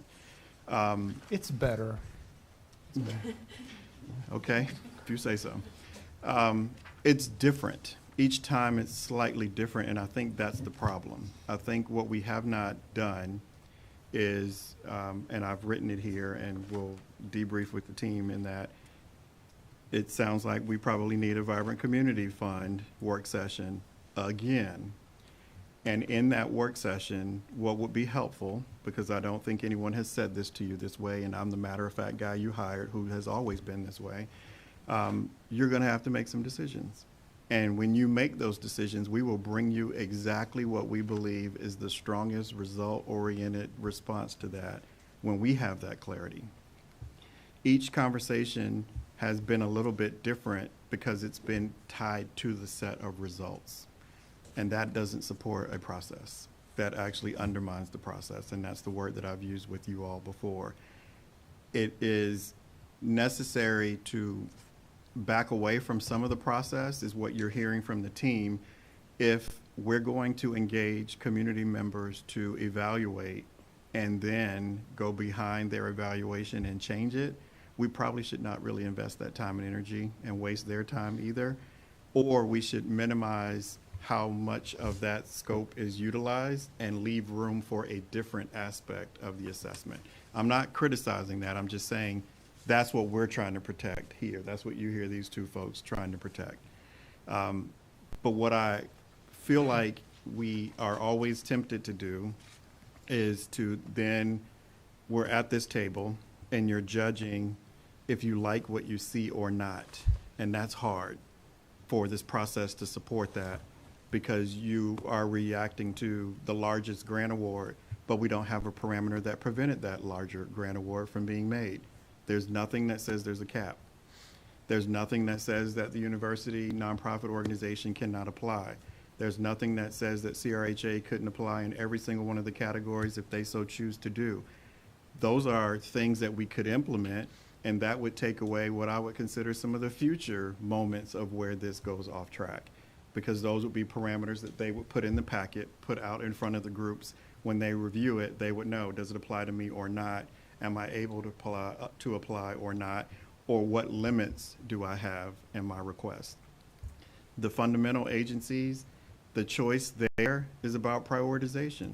Who do you prioritize over whom else? That's what we've got to figure out in all of these situations. The conversation about FAR has always been, we value the work that they're doing in the community. They don't always write a great application, but we still want to give them the money. And we have always given them the money. The process said no, but we always found a way to give it to them. I'm not criticizing giving them anything. I support the work, but that's what we've done. In this moment tonight, we were expecting, and I'm sure we're all sitting here surprised that you haven't tinkered. You've talked around it, but you haven't tinkered yet. We're accustomed to We do learn sometimes. maybe, but you usually tinker, and that's the heartburn that we have, because we've done all of this and now we're kind of backing away from that. If the thought is to tinker, tonight really is supposed to be about figuring that out. That's what we wanted to hear from you, is there heartburn about any of these results? How would you like those results to be affected? But what I've said to you repeatedly leading to this conversation is, I didn't want to upend the process. I wanted to remind you that you have your strategic initiatives fund. These would be strategic initiatives. Use that money to do whatever else you'd like to do. So in this moment, one choice would be, don't bother the other awards if you support those awards. And if you want to give 6,000 to this group, 4,000 to this group, 5 to that, your fund is available for you to be able to do that. And you make that decision. So can I kind of back up? Because you were saying, this is the process, so here's the presentation, but you're expecting us to tinker. So what is? Because of past practice. Gotcha. So just to kind of get an idea of what the plan and the goal was for today, is that just presenting the results of the process? And here are your results, and here are your considerations of that. And then what did you want us to provide? If you were good with it, yes. If you're not, where are you not good with it specifically? What will we need to do to correct that? So even though you don't necessarily want us to tinker because that interferes with the process, you're Because that's giving your us choice, a yes. chance to. That's correct. Got it, Yeah. okay. And We ju- don't have to say, And just because, again, with someone that was on the other end for many years, they have put in the hours and hours of reviewing the application, asking follow-up questions, visiting the site. I don't think that we have the capacity to do it, and I don't want to do it. I trust, I sound like the basketball player, I trust the process, and because it's always going to be some things we don't agree with, but I don't want our budget time to be going into reading the 66 applications. Sure, and I think what I think would be a useful outcome of this is this we trust based off the process we currently have. A good question would be, how would you like us to give you parameters for the future process? Like maybe add a parameter that applications coming from UVA are no longer allowed because UVA has a lot of money and they should spend it on their own folks. So like that could be a parameter we want to include for the next go-round. But these right here are based off of the current process that we have agreed to. As endorsed the last time we spent time trying to figure out what was the right way to come up with the Right, process. so the yes. best kind of conclusion for what we should maybe come up with tonight is, are there any changes to this process that we want to make, recognizing that the current process that you all have gone through was very time-consuming, useful, and, you know, seems like from what you've told us is well. Tonight wouldn't be about the process. That's what the work session would do. Tonight would really be, are you supportive of the results as they've been presented to you in the packet? The list of award amounts for the various organizations, and wherever you are not, highlight heartburn, and that means we have to go back to the drawing board. Okay, so you do want us to tinker with the results I'm not gonna of the say, process? I'm having an issue with want. I don't want you to do anything that you don't want to do. I'm asking you, what is it that you would like to do in regards to that result? Should there be tinkering with the results, not with the process? Tonight is Correct. the time for that. Because there's so much more about the process that we could go into. We could be here for hours, and that's not the plan. Yeah, and I'll say that, you know, the process, as I read through this, I think the descriptions you've given and the final review and, you know, for most of these, it's like, it sounds great, that sounds ideal. And again, the process isn't perfect, and the process I don't think will ever be perfect, because this is very complicated. And I do feel like things are better than they were 2 years ago. So I don't know that we have to feel embarrassed or upset or whatever, frustrated. I can understand feeling frustrated because people put a lot of work in this. To me, this is a natural kind of thing. You've had all these folks invest time and effort. You've had all these people that made applications. And of course, there's going to be some things that aren't right. And so that's where, and I would agree with Councilor Payne when he said this before, maybe scaffolding, maybe it's a little more rigid than a scaffold, but it's, it's our job ultimately to sort of say, okay, why did you do this? And I appreciate your logic, but we want to do something slightly different. And I think that that's okay. And that said, I do think we can continue to tweak. I think it's a valid question about the university's situation. It's a valid question about maximum amounts. I think 250 might be a large enough number for me. But I guess if I could just make a comment on the only really one that I have some concerns about. I looked through all these. They seem like reasonable requests and reasonable amounts given. And I would just say I think that the Buck Squad is an outlier. Everyone has agreed it's an outlier. That doesn't mean the work they do isn't good or anything like that. But it's a newer organization. There's issues with the CRHA that we know about. So I just think that is when I have caution on giving them that much money, maybe half that amount of money, or some sort of more of a plan with their executive director or whatever. So beyond that, I'm mostly good with it. I agree that this was all very conscientiously done. No one is questioning that at all. I have a little bit of a issue with a cap, just because that would be an arbitrary number, and these are applications based in theoretically budgets and facts in a very long application process that's been detailed and coached along. So I don't know, I would find it difficult to come up with a number that would be a reasonable cap, because it would be, like I said, arbitrary. And, you know, some people would never get close to that number, and some people, Buck Squad's not the only one that's over 200, 250 here. So I'm not sure how you would come up with that number based on useful, qualifiable metrics. Could you say if we're going to budget this amount of money total to VCF, we would want any single one to have over a certain percentage? So I just wanted, this is something we can do with a work session. We're getting down to the process, That's so, fine. okay. Yeah, I hard to also. So are there other, I get why we would want to think about a cap. I think it would just be really hard to come up with a number for that. So if I could, let me summarize then what I've heard so that we feel like we know what we're supposed to do. You have concern about the allocation for the Buck Squad and therefore would require additional information to help you determine if you are satisfied with that number or not, therefore interested in possibly making a change. And that you are interested in funding CRHA's Resident Services Program.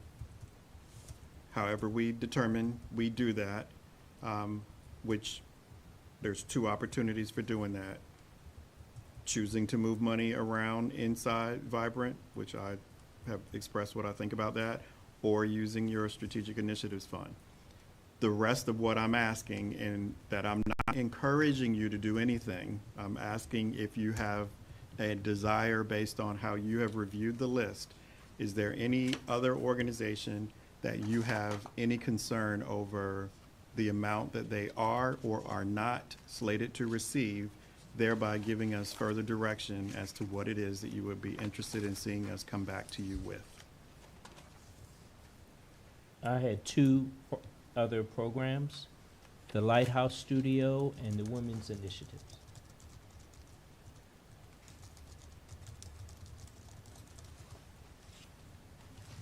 Are they not in there?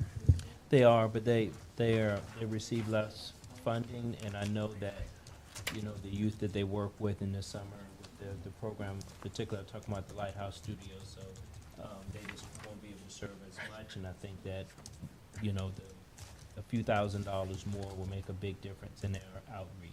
So both of those are increased considerations? Yes. Okay.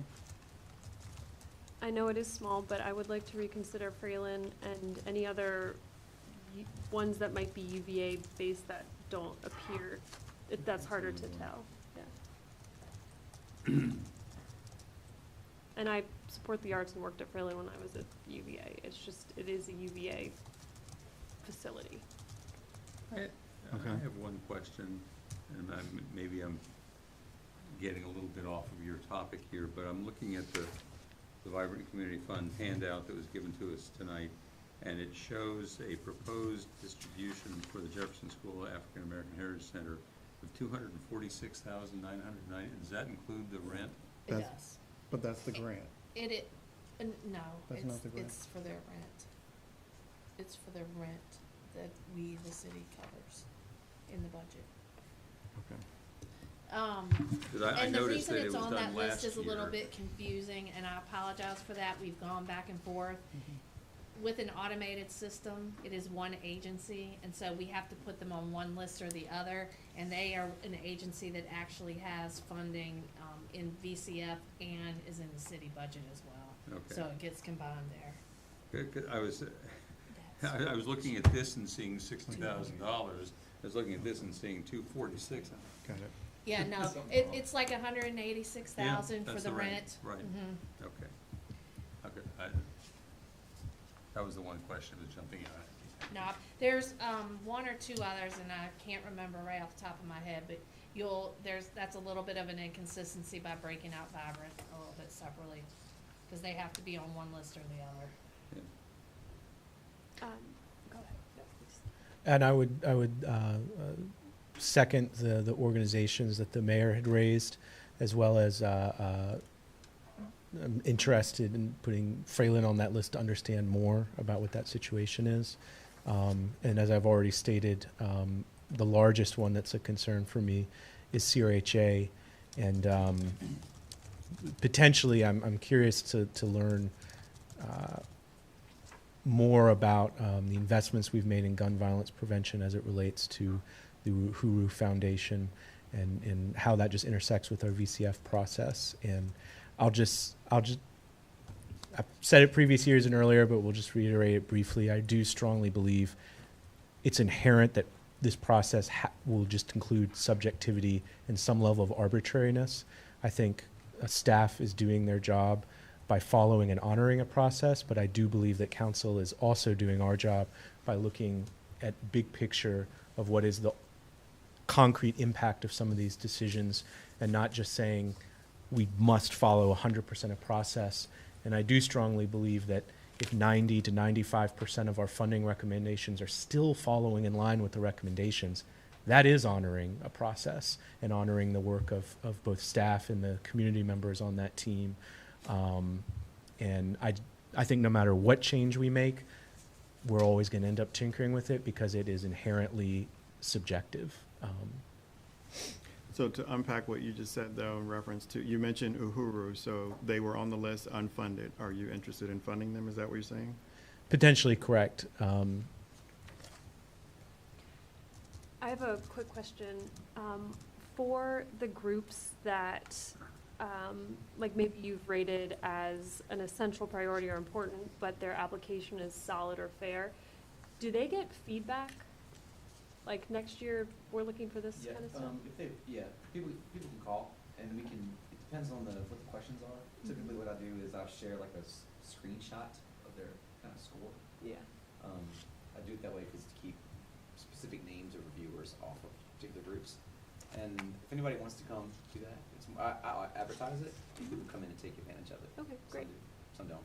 Cool, thanks. And Councilor Payne, you also referenced gun violence. So are you wanting to see more in that space? Is that what the reference is? Because Uhuru specifically, in their application, did not apply under gun violence. That's not the activity they requested funding for. Sure. So, and maybe I'm not thinking about this properly or it doesn't make sense, but for all these, I'm thinking big picture. We created a fund last year for gun violence prevention. I know we had a task force looking at recommended investments outside of this process. That's what I'm asking. We still have that fund. Right. The fund still and my exists. understanding is some of that was allocated to the Uhuru Foundation. Maybe I'm not thinking about it the right way, but I'm thinking like kind of what is our overall strategy, and are these VCF investments in line with that or not? And that's the question that Uhuru raised. They may not have applied under gun violence prevention, but I know that mentoring, that mentoring was in the application. Mentorship, in part for people who are coming out of the incarceration, is part of that strategy. At least how I think about it. So I don't know if that's any clearer, but No, it helps. That I'd see that as a separate action. That's why I was trying to make sure. Okay. At one point, a year or two ago, I thought we had, maybe we do, and I just don't know where to find it, some sort of a fund that was expected to be where requests for, assistance for various festivals come from. And I thought that the idea was to remove them from the VCF process, but to have some other account that things like that would be funded out of. Am I misremembering, or? So there was an art grants and festivals fund that was funded, a separate fund that was established. The parameters being what they were, our organizations had a difficult time being able to apply under eligible categories. We ended up not having, I think we only had one fundable project that was actually years old at that moment, that we ended up not using those funds that way at all. And that was part of the sweep that was used for the Avon Levy acquisition. We also did have a generic in the line item budget for arts and festivals. So as things came up, for example, when we used to do fireworks at 4th of July and CAT provided bus service and things like that, we had a small amount of money for that. But as far as I know, most of the festivals still applied through VCF and got funding that way.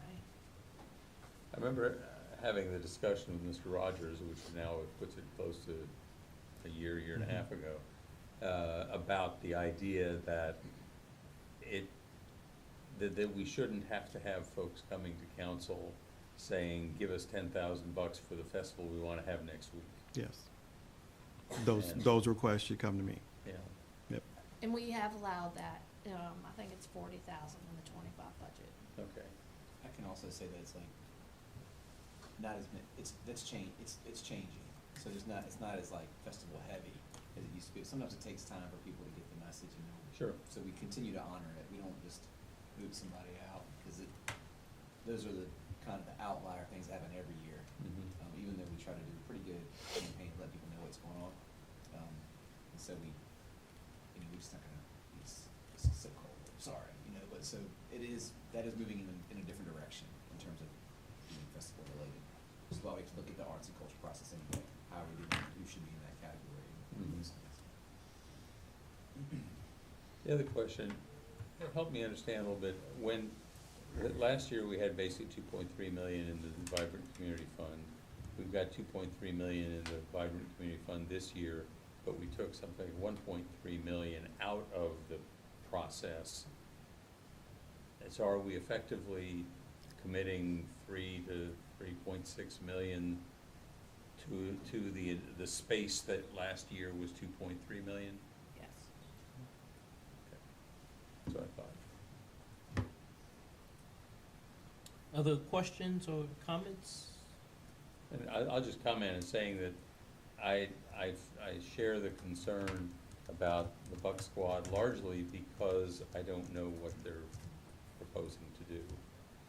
And I know it's a process question, but I don't think we should be in a situation where we're putting $500,000 into a program that we effectively can't ask questions about.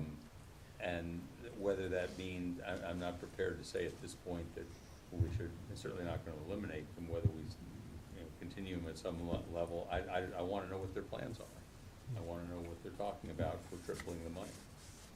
And maybe that provides at some point a way to throw a few other dollars to some of these other projects. Yeah, I think we definitely can have the discussion on their funding, but I think a lot of their work is like, it's what's not happening. It's, some of the, things that they help prevent. But we can have the discussion on that. I think that that maybe a 2-on-2 meeting or something with you all, if you all want that, I think would be very, very helpful. Because I was in the same place a few years ago, and I just really got to know the type of work they do. So anyway, any other questions or comments? Because I want to open it up to the public. Okay. Yeah, I know you have been raring to go.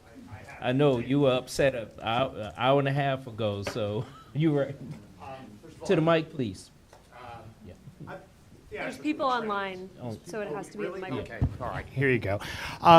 First of all, I'd like to thank all of you for your work. I know it's a lot of work to do this, and I appreciate the time and the energy and the passion that you have for the community and also for all of you over here on this side of the table as well. I know that budgeting is a miserable process. I just went through 3 weeks of it myself. I do want to some things came to light in this, which concerns me a little bit about the town-gown relationship. I'm Jody Kilbasa. I'm the Vice Provost for the Arts at the University of Virginia. I'm also the longtime Executive Director of the Virginia Film Festival here in town.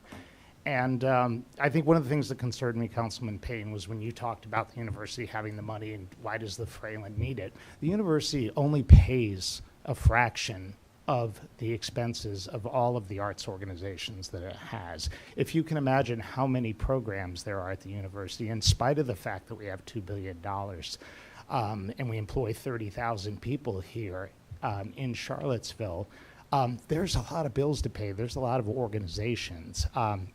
The Fralin has a robust K-12 program, so every year you will see, and I know they're right outside my office, is the school buses pull up and the school children go into the Fralin Museum.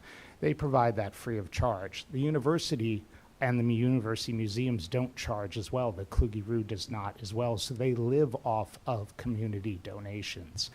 When I came to Charlottesville from Sarasota many years ago, and they have very robust arts programs there that are extraordinarily well supported by both the city and the county. My film festival, the Sarasota Film Festival, used to get $85,000 a year from the city. So when I came here, I was stunned. I was stunned, quite frankly, by the lack of professional arts infrastructures here in our community, many of which are provided by the university. These are public-facing institutions. When you look at the Fralin, the Kluge-Ruhe, the Virginia Film Festival, the Virginia Theater Festival, which is Charlottesville's only live professional theater company. Last year's Cabaret was extraordinary production that brought the community together, particularly in a very timely way. The festival over time has grown in the last 15 years. When I came here, the year before I came, I reached 11,000 people. I brought the attendance up to 17,000. At our height in 2017, 18, and 19, pre-pandemic, we were averaging over 27,000 people in attendance each and every year. The community events we did were extraordinary. After August 11th and 12th, I got a call from Spike Lee, my cell phone, imagine. He said he wanted to come here and he wanted to do a community event. He wanted to screen 4 little girls because the deaths of those 4 little girls in Alabama reflected what happened here in Charlottesville during August 11th and 12th. And he flew in. We had to pay for that. We put it on at the Paramount. We had over 1,000 people attend. He screened 4 little girls, and he spent an hour on the stage talking about those tragic events. A year later, we screened a Center for Politics documentary about August 11th and 12th, and we brought Martin Luther King III in as well. This year, in my 15 years of running the Okay, Virginia if you Film could- Festival, all right, I'll Okay. come through with it. We brought in Ava DuVernay. It was a U.S. premiere of Origin. Why? Because that film dealt with the tragic events of August 11th and 12th. Years ago, we brought in the Freedom Riders. We did a screening in Charlottesville High School in front of 1,000 high school students. You know what the most memorable moment of that was? A student who raised his hand after the film, after he saw these 3 Freedom Riders, now in their 70s, but saw them as young people being firebombed and beaten and having dogs set upon them. And the young man said, "I never knew. I had no idea. Thank you so much." So the work that we're doing in the community brings the community together. Witness the closing night of this year's Virginia Theater Festival with 1,000 people singing in unison when the Saints come marching home with John Batiste in the Paramount Theater. So when you cut an organization, even by as little as 50% with us this year, and by the way, the Virginia Commission for the Arts has rated our grants #1 the past 3 years. So it was a Thank you. shocker We have a to lot me. of people to. I understand that. I sat through nearly 2 hours before. So this What, is important to me. No, hold on. No, Excuse me. sir, no, sir, this is our meeting, I'm sorry. All right, Okay. fair enough. Thank you very I much do for wa- your I do want comments. to, I do Thank want to you. say respectfully, thank Thank- you for your time tonight. And Thank you, I sir. do want to just stress, I would love to be able to present in the future a little bit more closely about what we do bring to the table. Thank you, sir, thank you. Martha?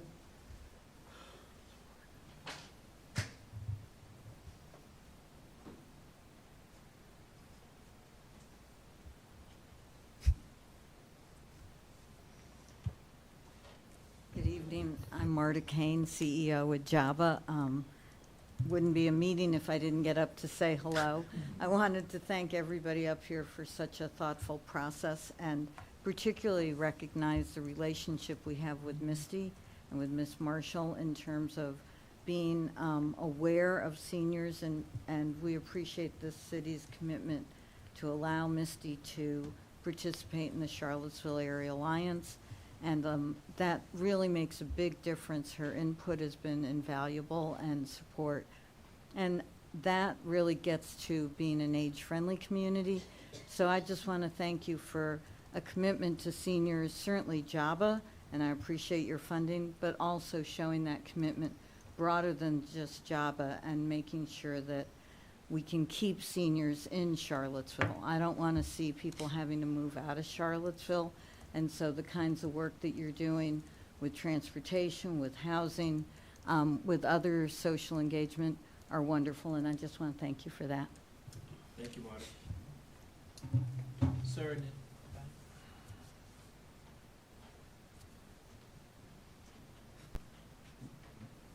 Good evening, how are you? My name is Ricardo Prede. I'm a local filmmaker. I've been a resident of Charlottesville for 45 years, so I know this town. I think this is only the second time in my life that I come to a public meeting, so nobody can accuse me of saying too much. I'm on the advisory board of Lighthouse Studio, and I want to thank the mayor for mentioning us. Frankly, I thought you didn't even know about us, so it's very comforting to know that you know about our work. I wanted in particular to speak to you us two conditions. As a teaching artist at Lighthouse Studio, I participate on the Summer Film Academy. I've taught there 5 or 6 years. Every year, we teach literally hundreds of kids, elementary, middle, high school kids, who would not have an opportunity to get into the world of cinema and television if it wouldn't be for the work that Lighthouse Studio does. And in fact, specifically, the operation of the Vinegar Hill Theater, it's crucial for our programs because there are two things that you cannot get in modern society. One is silence, the other one is darkness. And if you're gonna teach kids how to operate sound equipment, if you're gonna teach them how to light a scene, we need that theater to continue operating in order to be able to do our job. And the second thing I wanted to talk to you is as a local business owner, I sell my films, to platforms or to different channels, but sometimes I do screenings to benefit the community. For example, last November at Vinegar Hill Theater, we did a screening to benefit Sin Barreras, or Without Barriers, which is a local not-for-profit that works for the Hispanic community.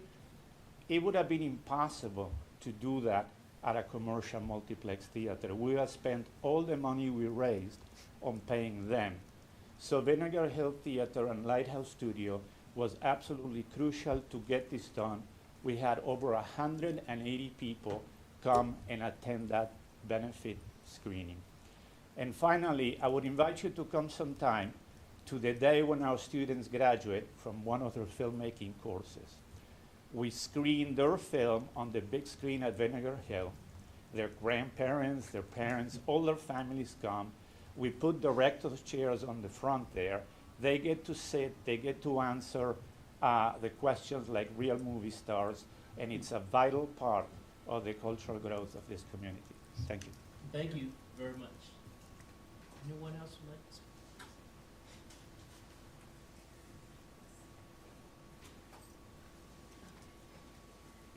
Good evening. My name is Daniela Pretzer. I am the executive director of the Bridge Line, and we have been for, I don't know how many moons, how many years, recipient of the ABRT funding, now Vibrant Community funding. So I really appreciate, now Hunter's work, Misty, and your work and the funding. So what we do is we provide services for people with brain injuries in a residential program. Do I need to pay attention? No. Residential program. We have housing in the Belmont area, so we own these homes. We have case management and also a pre-vocational training program or day program. And I just kind of wanted to say thank you, introduce myself, and hopefully you remember, brain injury can happen to anyone, anytime, anywhere. And it includes stroke, traumatic brain injury, brain tumor, and also encephalitis and inflammation. I have still almost 2 minutes.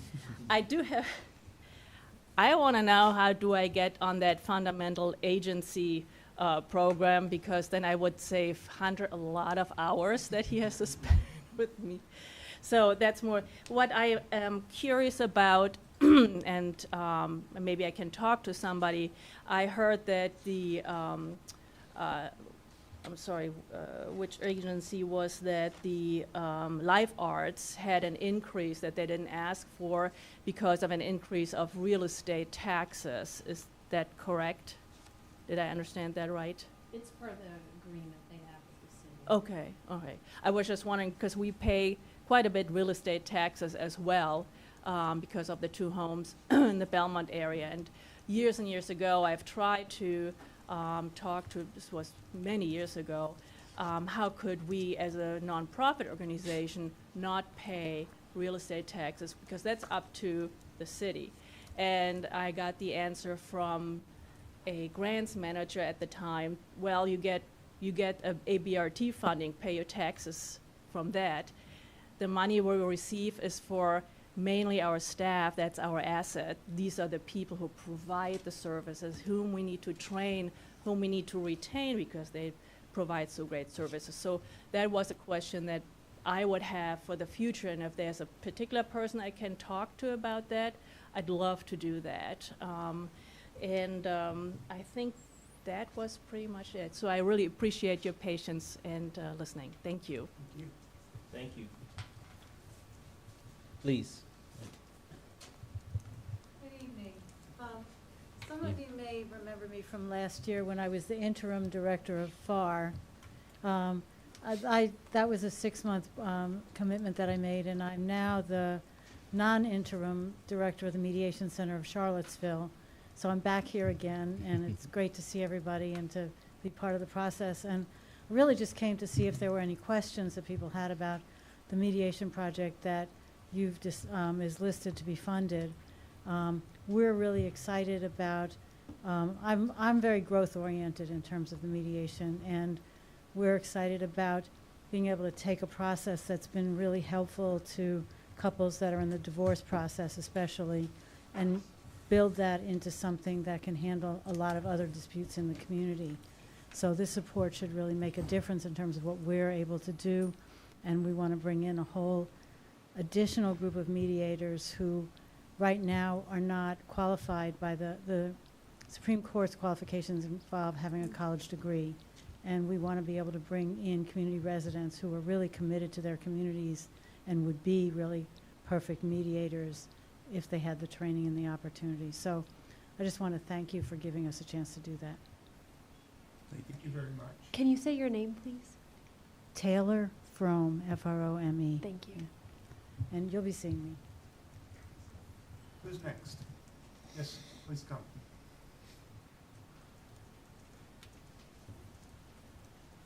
Hi, thank you for the opportunity to speak to you all. I'm Lindsay Hepler from Lighthouse Studio, and I appreciate that Mayor Wade lifted up our application, but we just wanted to make a request as you're considering final budget decisions. So in fiscal year 24, we requested $40,000 across our 2 applications for both our educational programs and the community screenings we do at Vinegar Hill Theater, and we received an exemplary rating on each application and were granted $36,000.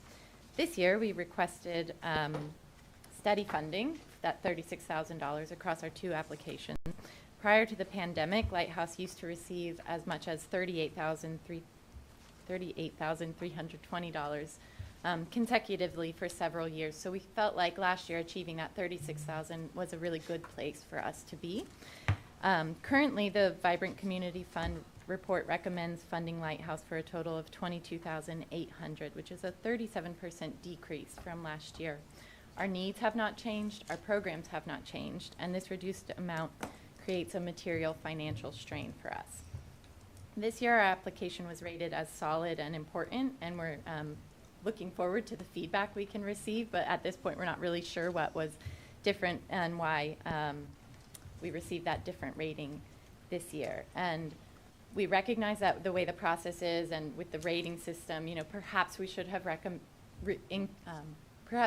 requested more funding to try to play the game of getting in the right spot. But we felt like we were confident in our programs. Again, the programs haven't changed. Our reporting hasn't changed. We're offering the same work for the community. So we were hopeful to receive an exemplary rating again, and that's why we requested steady funding this year. I wanted to share a quote from one of our partners, Beloved Community Seville, which is a grassroots organization that supports social change and equity here in Charlottesville. We've worked with them for many years now to create a total of 16 videos that are part of their racial history tour, going deeper into the story of significant sites around our city.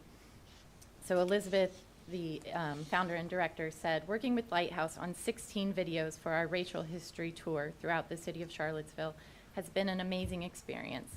The Lighthouse staff have been thoughtful collaborators in helping us achieve our mission, highlighting stories that reveal a more complete and inclusive history of Charlottesville. So we're just asking you to consider funding us in an additional amount of $13,200 to bring us back up to that $36,000 total for this next year. Thanks so much for your time. Thank you.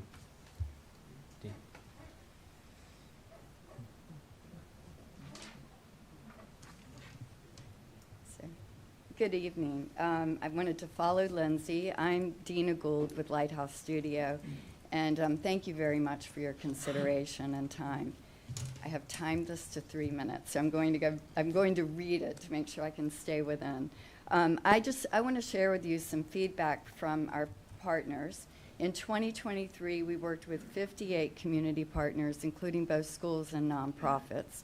We find funding for the majority of these partnerships so that we are able to offer filmmaking education and rental spaces for free or at a greatly reduced rate. One of our applications was for our educational programs, which increase opportunities for young people for whom high-quality arts education is often out of reach. Our workshops provide tuition-free instruction to students that reflect the demographic characteristics of the areas we serve. Across all programming, 40% of our students are youth of color. City funding has helped us partner with many organizations, including Boys and Girls Club, YMCA, C4K, and CH's AVID program. In our thank you credits at the end of the partners' films, we acknowledge the Vibrant Community Fund. Here are a few quotes from our educational partners from Reclaimed Hope Initiative. The campers range from having experienced trauma, been adopted, and having some type of disability or health diagnosis. It was such a great feeling to see how the Lighthouse team came in without any judgment. I cannot thank you all enough for fully embracing our chaos and jumping in with us. From Tech Girls, I love partnering with Lighthouse because it's an inclusive, welcoming space that makes students feel excited to take creative risks. Our collaborative programs have increased access to computer science and helped young women to build confidence with robotics. I know that Lighthouse's work is an asset to our community.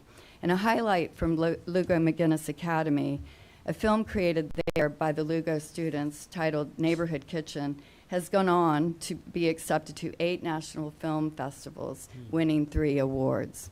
Our second application was for our Vinegar Hill Theater community screenings and conversations. We purchased the theater in 2015, and it continues to be an asset for our community. I think a lot of you probably know it's located at the entrance of the downtown mall. And in addition to maintaining this entrance, we pay $16,000 in taxes every year. The Vibrant Community Fund has helped us to host 50 screenings last year alone, and we gave back last year $31,000, which means we waived that much. We have endorsements from various local filmmakers and nonprofits, and I want to share a quote from just one, our IRC partner. This past year, the IRC was able to screen a powerful film and lead a discussion that helped us raise awareness of our valuable work and the amazing families that we serve. We were only able to do so because the Vinegar Hill Theater and their affordable programming options. This is a vital community resource that needs to be protected as a platform for building a stronger, inclusive, and well-informed Charlottesville. Thank you very much. Thank you.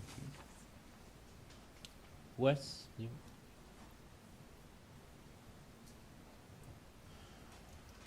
Good evening. Good evening. My name is Wes Bellamy.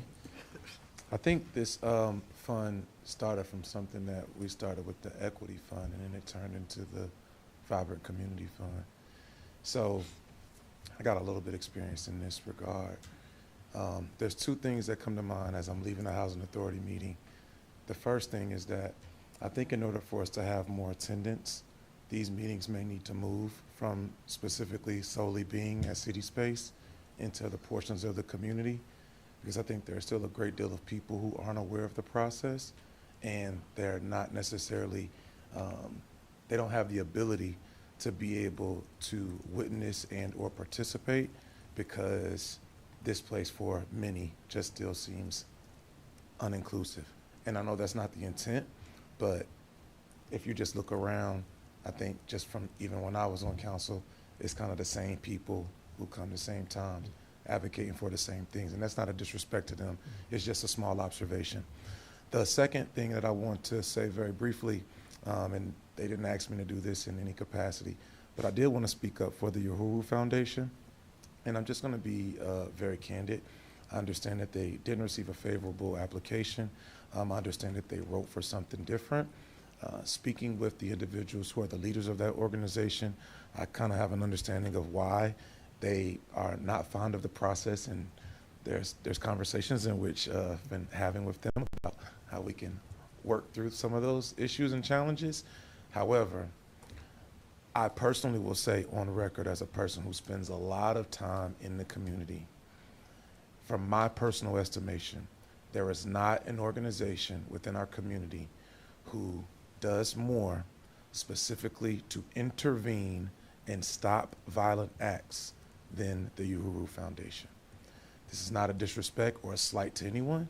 I think there are a lot of different people doing great work, but when I open up my phone and I'm in some of the group chats in which they have with young people, and I see some of the work that they're doing on the ground that, again, often is not recognized, it's not in the news, it's not talked about, they're not going to be in the paper, but they're actually doing it. I really think that we, or you all, not we, because I'm not in the position, I'm not in the seat, but I think we collectively as a city need to think about how we support those initiatives, because there's a lot of work that gets done that because they may not write a good application, or again, they may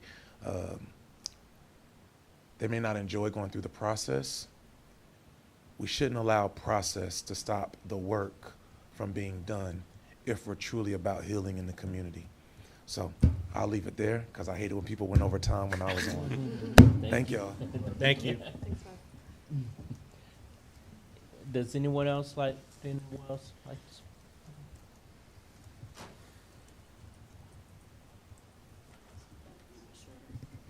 He's a tough act to follow. Hi, I'm Elizabeth Irvin with the Women's Initiative, and I just really actually want to just lift up more, I think exactly what Wes was saying is so relevant and so important. And I really appreciated the conversation today and the balancing act of all the work that y'all do and the reviewers you're doing in the process with the need for City Council to ask hard questions. I appreciate each role that you're each playing, and specifically, thank you for the recommendation for the full funding. We're in a similar situation where we used to be funded at a certain level, and actually our funding went down previously. So while we've been recommended to go back up to $40,000 for this year, it's still below funding where we were before, while our budget has grown significantly. And the Women's Initiative is mental health counseling and access, and specifically looking at just life savings programs such as Sister Circle and Being a Star for the community. I still have 2 minutes. I'm happy to actually answer. I usually like more of an answer, question and answer time, but I just really actually want to lift up the question that came up about Region 10 as well. And I would really welcome an opportunity for a work session on access and behavioral health generally.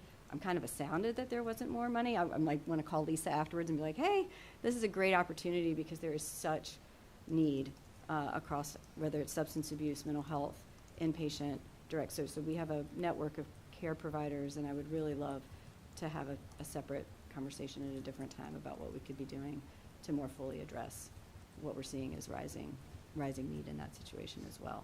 So thank you for your consideration. I really appreciate your time. Thank you, Elizabeth. Is there anyone else who would like to speak? Any other comments or actions, Sam or counselors? We stand adjourned. Thank you.